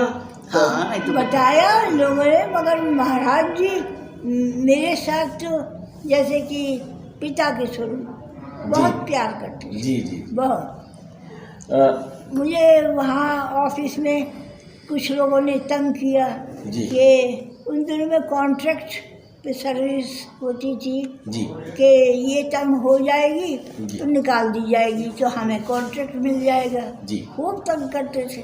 अच्छा, तो मैं एक दिन सोचा कि मैं रिज़ाइन कर देती हूँ, मैं कॉन्ट्रैक्ट लूँगी नहीं। अच्छा। महाराज जी आ गए। महाराज जी कहने लगे तू बहुत परेशान है, नौकरी छोड़ने की सोच रही है। मैंने कहा हाँ। कहने हैं कि मैं सब सालों को निकाल दूंगा। अच्छा, हाँ, कोई चिंता न कर। और इस तरह से महाराज जी गालियाँ भी देते। गालियाँ, मैं बस ये पूछने वाला था कि कुछ भक्त जो महाराज जी के ऐसे हैं जो सानिध्य में रहे हैं और उन्होंने ये कहा कि गाली दे दे तो उसका भाग्य खुल जाता था। तो जब वो गाली देते थे तो गुस्से में तमतमा जाते थे या हंस के गाली देते थे? वो हंस के देते थे। हाँ। गाली दे के ही बात करते थे। अच्छा। हाँ, तो हम लोगों को तो बड़ा मज़ा आता था कि महाराज जी इस जैसे से बोल रहे हैं। तो कहा कि सबको भगा दूंगा। और 15 दिन के अंदर 6-7 लोग थे मेरे को तंग करते थे जी। किसी की भुज गया, हाँ। किसी का एंडमेंट्स भेजा, हाँ, दूर दूर भेजा। हाँ। तो सब समझिए बात क्या है, सबके ट्रांसफ़र हो रहे हैं। सबके ट्रांसफर हो रहे हैं। हाँ। हाँ। तो किसी ने कहा भी भाई उसको तंग मत करो, उसको बेकार में तंग करते। दीदी, यहाँ पर जो विदेशी भक्त आते थे उनके साथ उमादत्त शुक्ला, जीवन बाबा, ये केहर सिंह जी, मल्होत्रा साहब, सूरज नारायण मेहरोत्रा, और जो आभा माथुर, शमशेर सिंह माथुर, ये लोग यहाँ पर जब आया करते थे तो जो भंडारे की व्यवस्था घर में चलती थी वो कैसे चलती थी? अब देखिए, एक बार महाराज जी आए जी तो 20-25 लोग आए जी। अब कैसे, शाम का टाइम, मैं इसको सोच रही थी कैसे किया जाए। मैंने कहा, मन में सोच रही थी आलू रखे हुए हैं और गोभी रखी हुई है, तो एक लड़के को मैंने बिठाया, छोटा था जी। मैंने कहा तू जल्दी से आलू काट, गोभी काट, और यहाँ पर इसी जगह जी ईंटें लगाकर चूल्हा बना दी, जी। इसी जगह, ये जगह, हाँ इसी जरा जगह। कैमरा घुमा के दिखाइए। हाँ। इस जगह की बात कर रही हैं। ये आंगन है, कुर्सी के उसमें मध्य में जो आपको दिखाई पड़ रहा है, उधर ही दीदी बता रही हैं। तो इसी जगह चूल्हा बना था। चूल्हा उसने ईंटें रख ली। हाँ, ईंटें रख के चूल्हा बनाया जी। और मट्टी भी लगा दी, गार्डन से लाकर मट्टी थी तो वो मट्टी से चूल्हा बनाया, और उसने कहा आपका चूल्हा तैयार हो गया। उस चूल्हे में रात 10 बजे तक खाना हमने खिलाया। अच्छा। हाँ, और ऊपर ओस, जनवरी का महीना, ओस पड़ रही है, मगर कुछ पता नहीं चलता था, काम में लगे रहते थे। काम में। अच्छा दीदी, जैसे मान लीजिए 10 लोगों का भोजन बनाया और आ गए 40 लोग, सब हो जाता था। रोटी पता नहीं कैसे होता था। मैंने खुद बनाया है कि रोटियां सेकती जा रही हूँ, खिलाती जा रही हूँ। हाँ। कोई लिमिट नहीं आ रही है कि कहाँ कितना बन रहा है? टोकरी भर के बनती थी रोटी जी। यूँ के बाहर के लोग थके हुए आते थे, भूख भी लगती थी, रोटी बनती थी। ये यहाँ लगभग रोज ही भंडारा चलता था। रोज भंडारे की बात मैं आपसे हमेशा किया करता हूँ, तो आज मेरी बात तो आप सुन ही रहे हैं, आज दीदी कह रही हैं कि भंडारा महाराज जी जहाँ रहते थे वहाँ होता था। चर्च लेन में भी आपका भंडारा यहाँ चलता रहता था, और दीदी ने तो खुद रोटियाँ बना बना के भक्तों को खिलाई हैं। तो आप भी इस एपिसोड के माध्यम से एक प्रण कर लीजिएगा कि जितनी क्षमता है उसमें अन्नदान दीजिएगा। अन्नदान, हाँ दीदी, अन्नदान करना चाहिए और खूब करना चाहिए, खूब करना चाहिए। आप समझ लीजिए, आप थोड़ी सी इच्छा करेंगे और ये भी मान लीजिएगा, देखिए जब आप अन्नदान करेंगे तो कुछ ख़त्म नहीं होगा, है ना। अब मैं दीदी से पूछता हूँ कि बेसन जो ख़त्म हो गया था क्या हुआ था? वो तो बड़ी मज़ेदार बात। हाँ, क्या हुआ था? महाराज जी बेसन की रोटी पसंद करते थे जी। मैंने आटा हो, उसमें थोड़ा सा बेसन मिला लो तो उसका आटा बना के बेसनी रोटी खाते थे। अच्छा। अब बेसन था नहीं घर में। जी। अब मेरी बहन बहुत परेशान कि डिब्बा देखा इतना सा बेसन पड़ा है। जी। उन्होंने फिर दूसरा डिब्बा देखा, आश्चर्यचकित कि दूसरा डिब्बा जो था भरा बेसन से। अच्छा। हाँ, बल्कि उन्होंने मंगाया नहीं कहीं से, बेसन आ गया। बेसन आ गया। बताए हाँ। ऐसा हुआ कि बेसन नहीं था घर में। अच्छा। दादाजी के सिद्धांत ये थे जी। घर में सब चीज़ भरा होना चाहिए। कब महाराज जी आ जाएंगे पता नहीं। तो एक दिन रात में वाकई में बेसन थोड़ा था, एक पाव रहा होगा। तो दीदी ने कहा, एक कुटुल दीदी के दूध ले आते थे जी। तो दीदी ने कुटुल से कहा, कुटुल कल हमें तारागंज से बेसन ला देना या चने की दाल ला देना जी। उसने कहा ठीक है। रात में आ गए महाराज जी, और महाराज जी ही नहीं आए बल्कि बहुत लोग आ गए उनके साथ। और माँ से, दादा से, दीदी से कहे, बड़ी दीदी को हम माँ बोलते थे, मेरे से माँ ही निकल जी रहा जी है। जी जी। तो माँ से कहे कि हमको कमला मुझे भूख लगी है, खाना बना। जी। तो माँ सोची कि चले दीदी माँ मौसी माँ यहाँ सोती थी जहाँ मैं सोती हूँ जी। कि माँ मौसी माँ को जगाएं, वो लोग सहयोग कर देंगे, कई लोग हैं, सबको बन जाएगा खाना। जी। तो बाबा ने कहा कि बाबा ने कहा कमला तू ही अपने हाथ से बना बेसन की रोटी, चल अब मैं बेसन की पूरी खाऊंगा। अब बेसन है नहीं किचन में। अब दीदी परेशान कि बेसन तो थोड़ा ही है, फिर अब क्या करें, बहुत लोग हैं। फिर माँ ने एक रसोई है, आज भी वो रसोई हम लोग एलईडी रखे हैं चूल्हा, तो वहाँ माँ गई और जला करके सोची बेसन थोड़ा सा है लेकिन ज़्यादा लोग हैं, बाबा के लिए बेसन की पूरी, सबके लिए वो बना देंगे। जी। जब माँ ने खोला तो पूरा डब्बा बेसन से भरा हुआ, पहले से ही भरा रखा हुआ भरा हुआ। अब माँ ने बना भी लिया, माँ भूल गई कि बेसन नहीं है। बेसन की पूरी बनी, सब लोग खाए पिए भैया। सुबह कुटुल आया तो कुटुल कहता है बहू जी पैसा दे दीजिए, बाबा आए हुए बेसन चाहिए ना, कल कही थी। कुटुल बेसन तो भरा हुआ है। बेसन तो पूरा डिब्बा भरा हुआ है। एक बार महाराज जी आए जी, तो खाना बन चुका था और मौसी जी रोटियां पहले ही सेक कर रख लेती थी डब्बे में, कटोरदान में जी, कि बस आधे घंटे के बाद खाएंगे तो रोटी निकाल के दे देंगे जी। अब महाराज जी आ गए। जब महाराज जी आ गए तो महाराज जी ने कहा खाना ला। अब 2 रोटी दी, 3 रोटी दी और कटोरदान भरा हुआ था।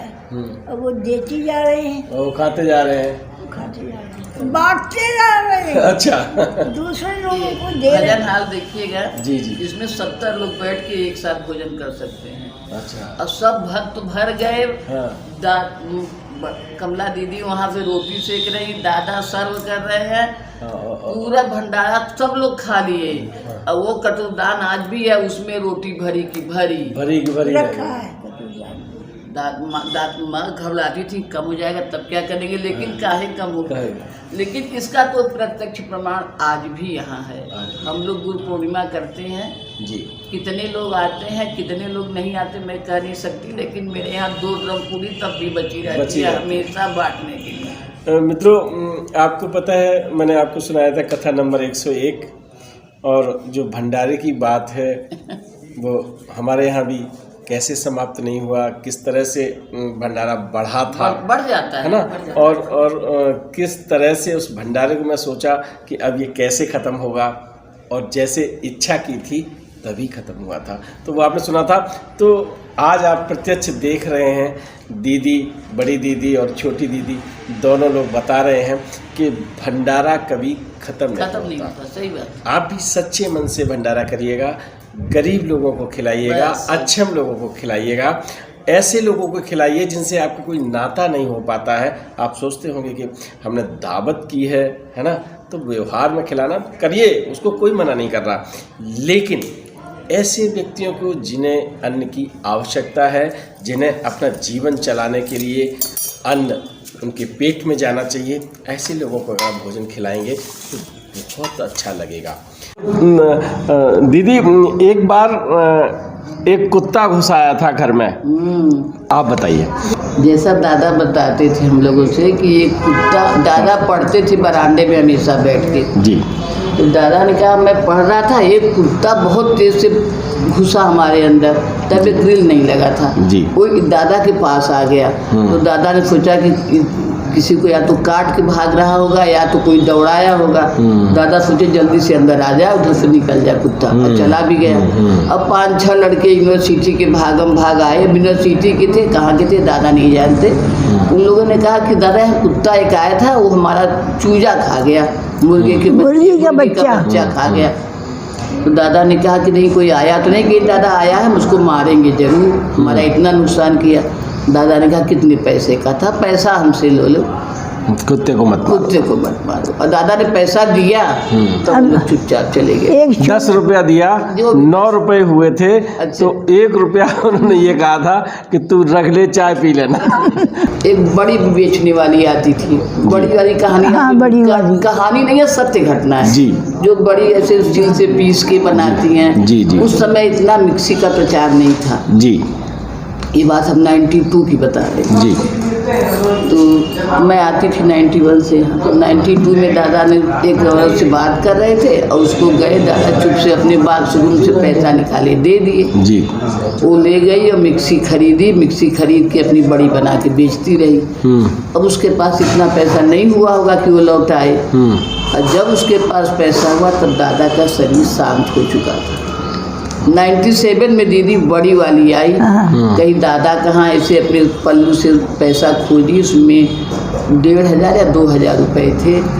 हम थे, दीदी थी, बड़ी दीदी थी, तो कही हमसे कही कि ये बिटिया ये पैसा दादा का है, हमारा उधार था 1500 या कितना हमको दिए थे मिक्सी खरीदने के लिए, हम हाथ से बनाते थे। तो दादा ने कहा था तुम हाथ से न बनाओ बहू, तुम थक जाती हो, अब मशीन चल गई है उसी से तुम पीस के बनाओ। तो ये दादाजी के पैसा है, ले लीजिए। माँ से हमने कहा, दीदी से कहा, दीदी ने कहा नहीं, दादा ने जो दे दिया हम उसको लेंगे नहीं। दादा का ह्यूमन एंगल इससे दिखता है कि कितने हमदर्द थे गरीबों के लिए। जी। एक कड्डी वाली आती कड्डी थी, वाली की भी बात बताएं। पहले चूल्हा जलता था, पहले कंडी लगाओ, फिर उसके ऊपर कोयला रखो, तब चूल्हा जलता था जी। तो कंडी वाली आती थी। तो एक दिन खड़ी थी गेट पर, उसकी कंडियाँ गिर गई। अच्छा। हाँ, कंडियाँ गिर गई क्योंकि वो जिस टोकरी में कंडी ऐसे सजा के रखती थी जी। तो वो टूट गई थी। अच्छा। तो कंडियाँ 2-3 गिर गई। तो दादा ने वो कंडियाँ उठाकर उसके सिर में लिए हुए थी उसमें रख दी और उसको पैसा दिया। हाँ, पैसा दिया तो बहू तुम अपने लिए नई डलिया खरीद ले। नई डलिया खरीद। नई डलिया दादा तो बहुत करते थे। दादा के बारे में आपने मानवीय जो संवेदना की भावनाएं प्रवाहित होती थी उनके बारे में दीदी से सुना, बड़ी दीदी छोटी दीदी दोनों लोगों से। मैंने आपको पहले भी बताया कि दादा यहीं बरामदे में बैठ जाते थे तो रिक्शा वाला आ गया या कोई गरीब आदमी आ गया या जो भी जिस वर्ग से जो आवश्यकताएं जिनकी पूरी नहीं हो पाती, जीवन में संघर्षरत रहते हैं, ऐसे लोगों की बिना कोई वापसी, आप समझ लेना, यानी उनसे कोई अपेक्षा नहीं की सहायता करते रहते थे। जैसे कंडे वाले की बात बताई, स्वान की बात बताई, और इंसान तो इंसान, जानवरों के प्रति, पशु पक्षियों के प्रति, आवारा गाय आ जाती थी और खूब खिलाते थे उन्हें, कुत्ते आ जाते थे गली के यहाँ पर, उन्हें भी खिलाते थे रोज। मैंने सुना गिलहरियाँ भी आती थी। गिलहरी तो रोज अभी भी आती है। अभी भी आती है। गिलहरी, चिड़िया, पांडे जी रहेंगे देखेंगे, यहाँ मेला लगा रहता है हमारे दरवाजे पे। गौरैया शायद इंडिया में नहीं दिखेगी, हमारे यहाँ सुबह कम से कम 500 गौरैया रहती हैं।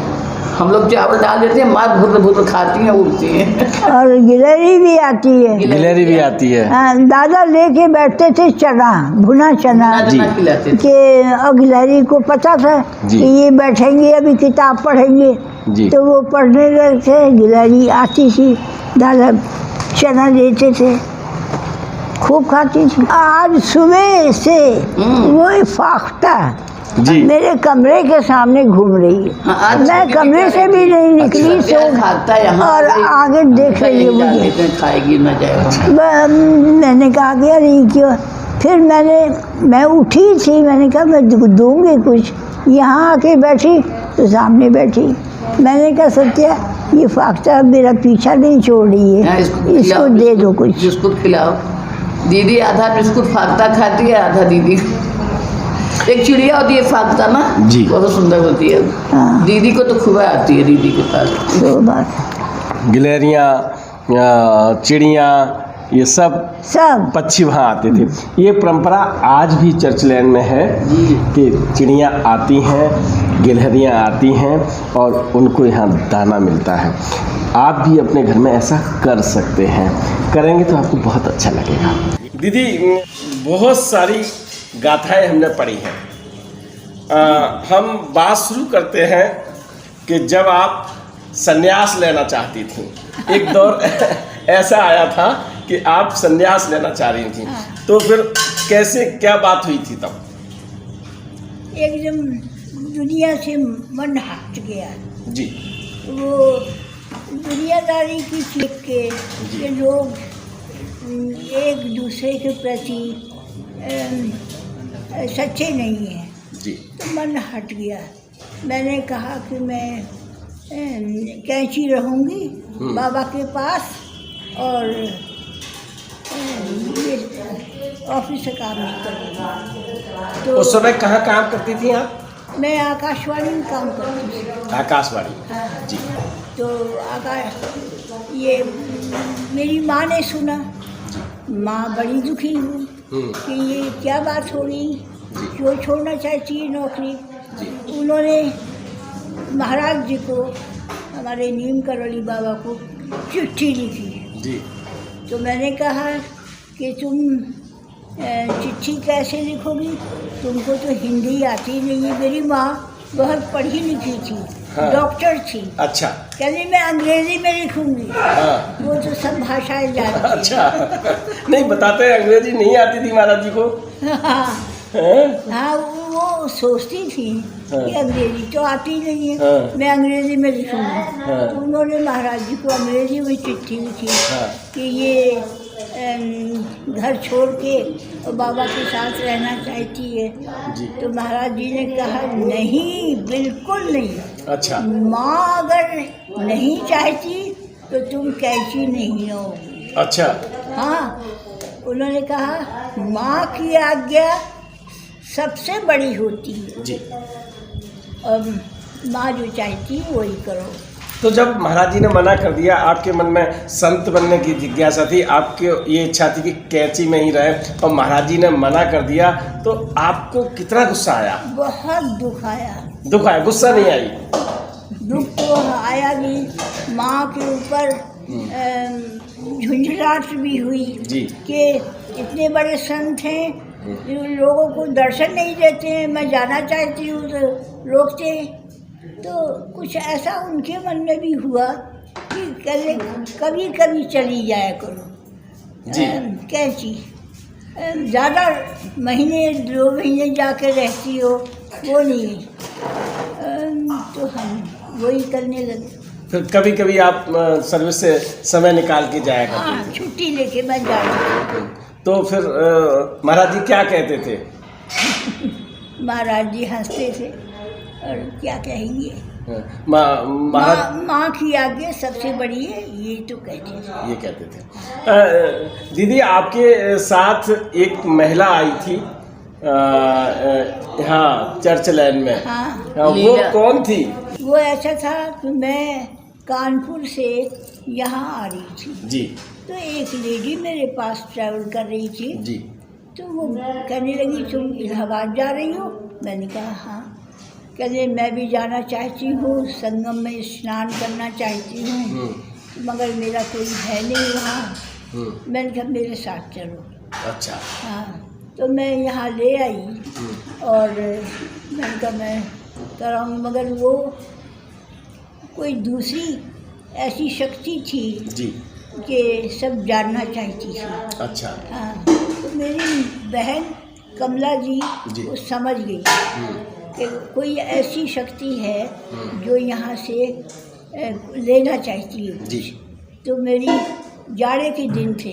जी। मेरी बहन ने कहा क्या चाहिए आपको? मुझे गर्म कपड़ा चाहिए। फिर कहा मुझे स्वेटर चाहिए। मेरी बहन देती रही इसको। जी। देती रही, संतुष्ट हो गई। कहने मैं जाऊंगी नहीं यहाँ से, मैं यहीं रहूंगी, बाबा का दर्शन कराओ। अच्छा। अब बाबा आ गए। बाबा आ गए तो क्या दर्शन तो हुआ। अब उन दोनों में क्या बात हुई मुझे पता नहीं जी। मगर बाबा ने कहा, उन्होंने साईं बाबा को रखा हुआ, ब्लाउज में रखा, ब्लाउज में रखा हुआ ब्लाउज था। में रखा। जी जी। कहली ये देके जाओ। बाबा ने साईं बाबा ले लिया। ले लिया। और वो और है। हाँ, हम भी उनकी पूजा रोज करते हाँ, हैं। साईं हमारे साईं यहाँ। साईं बाबा की पूजा। चांदी की मूर्ति है, साईं बाबा को उन्होंने रखा था अपने अंदर। बाबा निकलवा के फिर पूजा घर में रखे। देखिए, एक विशेष बात आज मैं आपको बता दूं, मैंने साईं बाबा बाबा नीम करोली की कथा सुनाई थी आपको, और हम कल बिठूर साईं जो श्रेणी का रूप कहा जाता है बिठूर में, वहाँ आरती में थे। और आज फिर मैं आपको बताता हूँ, साईं की फिर चर्चा हो गई, और चर्चा कहाँ हुई है? चर्च लैन में, दीदी के मुखारबिंद से। यानी जो भी शक्ति आई हुई थी दीदी के साथ, वो अपने पास साईं बाबा की चांदी की मूर्ति रखे हुए थी, वो आज भी यहाँ पर है। और उस मूर्ति को महाराज जी ने कहा हमें तो दे दो। यानी साईं बाबा एक परस्पर स्नेह, परस्पर धार्मिक और परस्पर मानव कल्याण की जो भावना होती है संत जन में, इंसान हो तो एक बार इधर से उधर हो सकता है, हनुमान जी को कौन कर लेगा, तो वो साईं बाबा आज यहाँ पर हैं। तो मेरा निवेदन ये है कि आप साईं और बाबा नीम करोली या किसी संत की तुलना करके उसमें सब चीज़ एक देखो, अलग अलग मत देखिए। सही बात, एकदम सही, सब एक ही है। तो महाराज जी फिर गुस्सा भी हुए थे इस बात पर कि वो क्यों आई और उसने ऐसा हुआ, तो फिर आपने क्या कहा था? मैंने कहा था वो मेरे साथ आ गई, मैं मना कैसे कर सकती? मैं मना कैसे कर सकती? आपकी बिना इच्छा के कौन आ सकता है ना?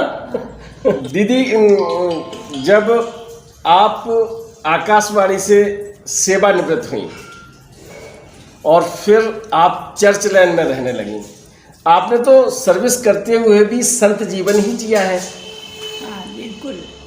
तो ये एक संत जीवन आपने जो महाराज जी के सानिध्य में जिया है, बाबा के साथ। महाराज जी जब भी यहाँ आते थे, मेरी बहन पहले से लिख देती थी मुझे, या टेलीफोन करा देती थी, कुछ छुट्टियों का इंतज़ाम कर लो, महाराज जी आने वाले हैं।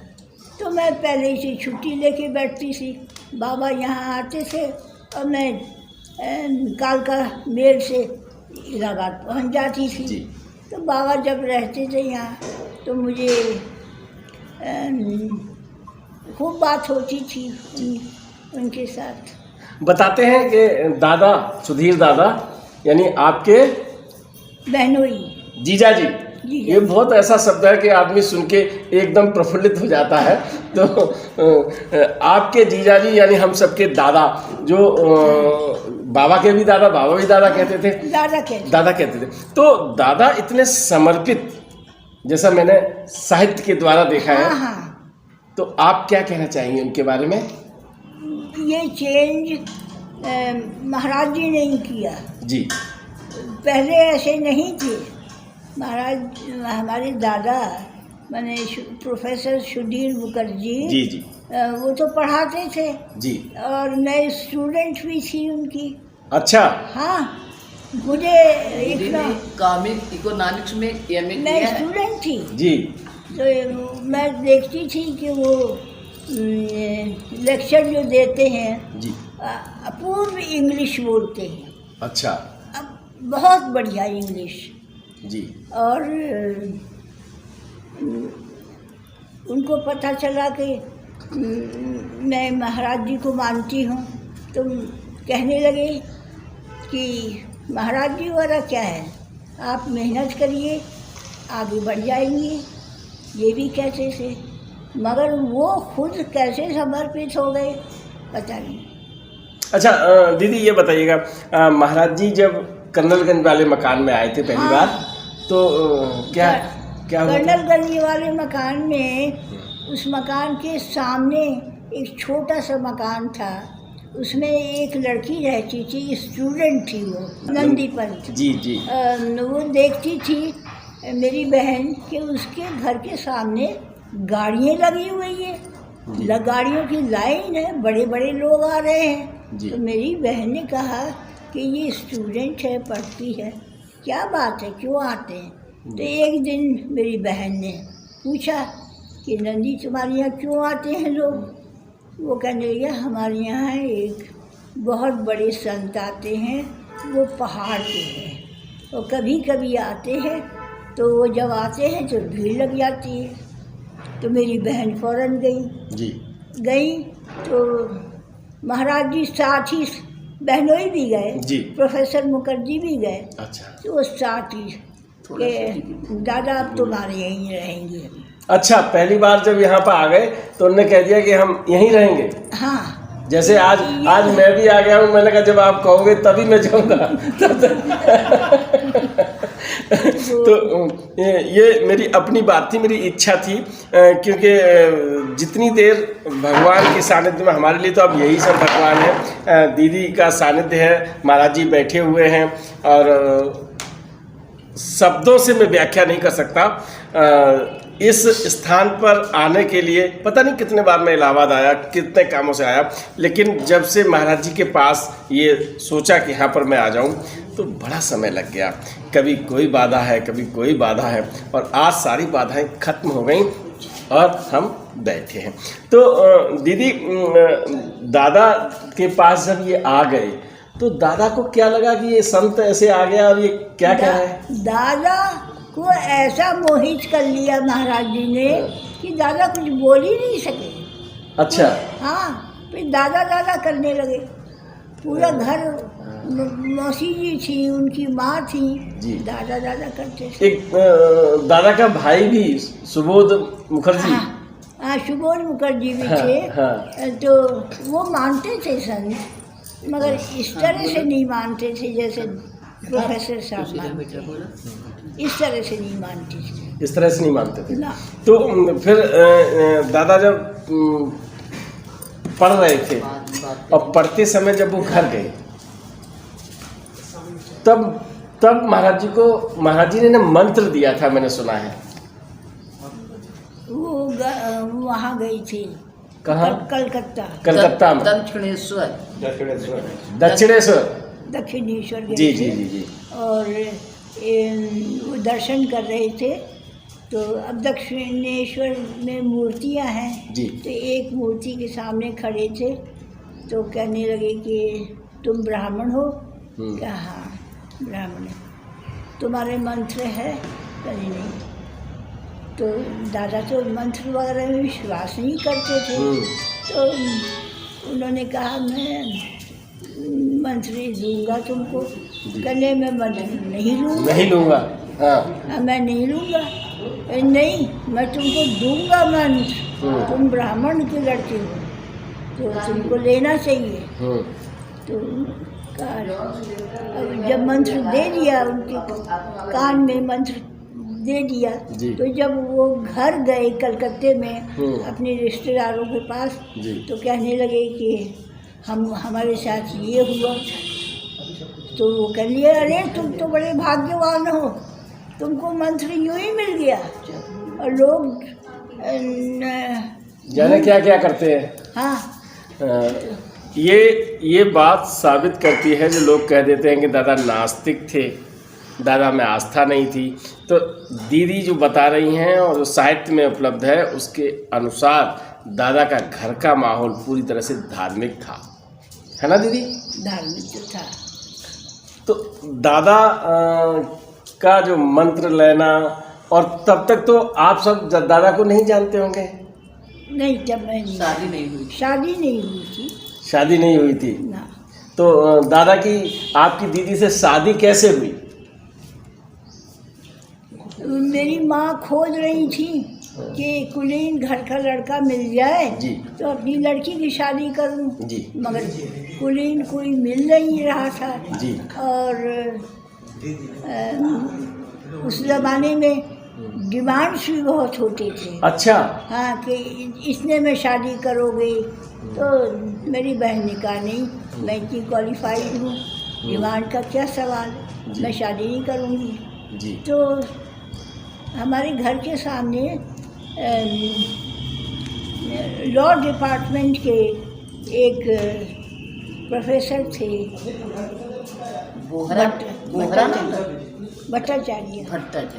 भट्टाचार्य। तो उनके यहाँ उन्होंने कहा एक लड़की बहुत अच्छी है, घर के सामने ही तुम्हारे रहती है।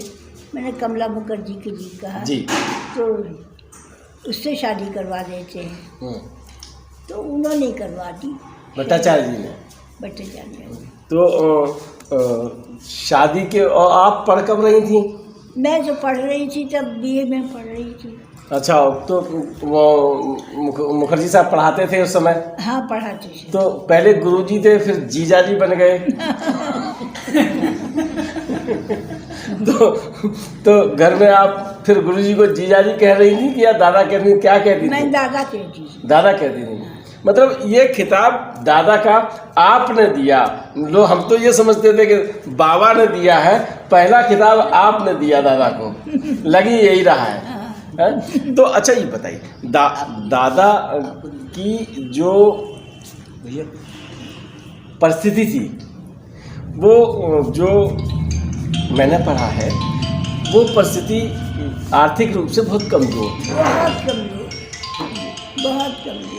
फिर उन्होंने किस तरह से पढ़ाई की थी? मामा के घर में रहते थे, तो महाराज जी एक बार आए, कहने लगे कि दादा तुम्हारा मामा कह देगा हमारे घर से जाओ। अच्छा। तो दादा कहने लगे कि नहीं बाबा, ऐसा नहीं कह सकता मेरा मामा। कहेगा।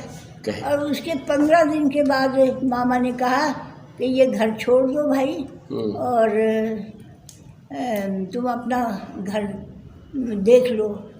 तो दादा की ये स्थिति नहीं थी कि मकान बनवा लें, किराया दे के कहीं रहें या मकान बनाएं।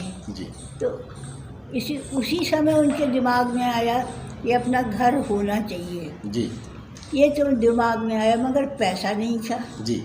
तो मेरी बहन ने कहा कि भाई थोड़ा थोड़ा हम मकान बनाने वाले को देंगे, शिफ्ट में बनाएंगे मकान। जी।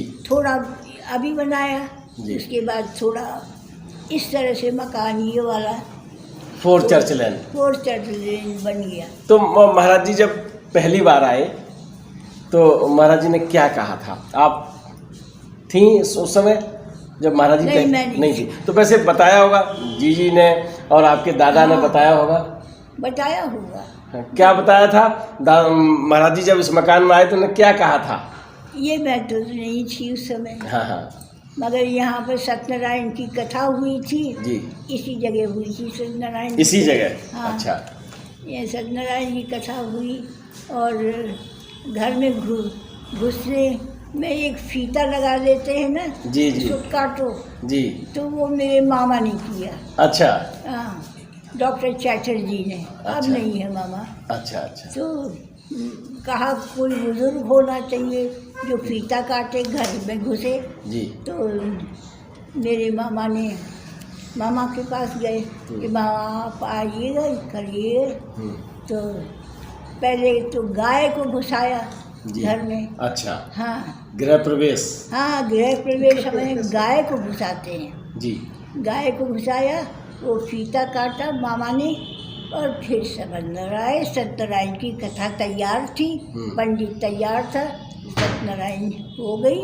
उसके बाद करने लगे धीरे धीरे। जब बाबा पहली बार यहाँ आए अंदर, तो कहे दादा ये बाड़ी बहुत अच्छी है, और यहाँ सुन रही हैं दादा, ये बाड़ी बहुत अच्छी है, अब मैं यहाँ आके रहूँगा। ये बात बाबा ने कहा, दादा ये कमरा हमारा है, यहाँ मैं रहूँगा। बाबा ने कहा, दादा ने कहा हाँ बाबा सही बात है, ये कमरा। दादा ने लिखा है कि दादा मेरा आतिथ्य है, ये भी मेरा मकान है ये, हाँ, मेरा मकान। मैं हमेशा यहीं रहूँगा, है ना? ये भी सही बात। मैंने तो कई एपिसोड में बताया है। दादा तो कहा था कि आप ताला बंद कर दोगे तब भी मैं आ तब जाऊँगा। भी मैं आ जाऊँगा। तब भी आ जाऊँगा। मित्रों, ये बातचीत हो रही है उसी मकान से जहाँ महाराज जी ने ये कहा था कि ये मकान मेरा है, दादा आतिथ्य है ना? और यहाँ पर बात तो ये थी कि सुधीर दादा ने महाराज जी की प्रेरणा से यहाँ मकान बनवाया था, कमला मुखर्जी ने ये मकान बनवाया था, कमला दीदी और दोनों लोगों की जो आर्थिक क्षमता थी वो नहीं इजाज़त दे रही थी कि मकान बने, लेकिन महाराज जी ने प्रेरणा दी और ये मकान। और एक आदमी तय कर दिया जी, जो उनके यहाँ आता था, के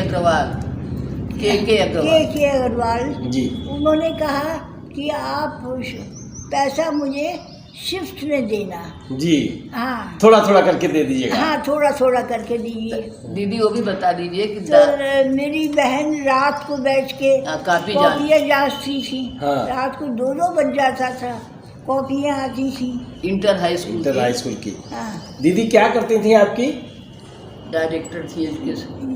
बाद में डायरेक्टर हुई, पहले तो पढ़ाती थी। टीचर? पहले प्रिंसिपल थी, फिर टीचर थी, तब प्रिंसिपल हुई, तब एजुकेशन डायरेक्टर। ऐसे बताइए।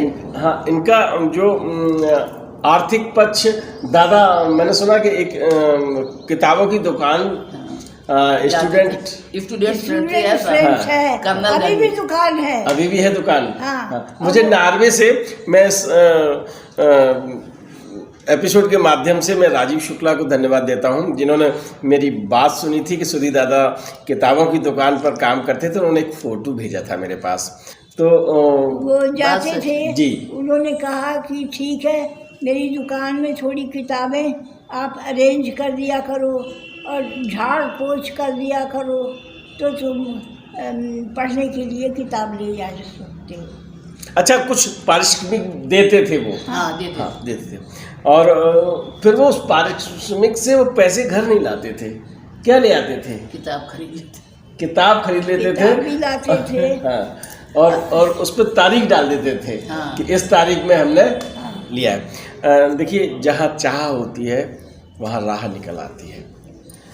कहाँ बाबा नीम करोली का सानिध्य, भगवान का सानिध्य, कहाँ पंडित जवाहरलाल नेहरू प्रधानमंत्री के साथ बैठ के वार्ताएं करना, और कहाँ किसी किताब की दुकान पर काम करके उस पैसे से ज्ञान का भंडार बढ़ाने के लिए किताबें लाना। ये सब चीज़ें कैसी होती हैं? ये वो चीज़ बताती हैं कि आदमी चाहे कितना बड़ा हो जाए, अपने कर्म से बड़ा होता है। तो मैं इस एपिसोड के माध्यम से उन्हें दस्तक मीडिया की तरफ से हार्दिक आभार, और नई पीढ़ी के लिए मैं चाहता हूँ कि वो एक आदर्श बच्चों को पढ़ाने इस बात को लेकर अपनी बात को आगे रखें। वीडियो पसंद आए तो लाइक कीजिए, शेयर कीजिए, सब्सक्राइब बटन पर क्लिक करके चैनल को सब्सक्राइब करें और बेल आइकन दबाना बिल्कुल ना भूलें, ताकि हमारे अपडेट वीडियो आपको मिलते रहें।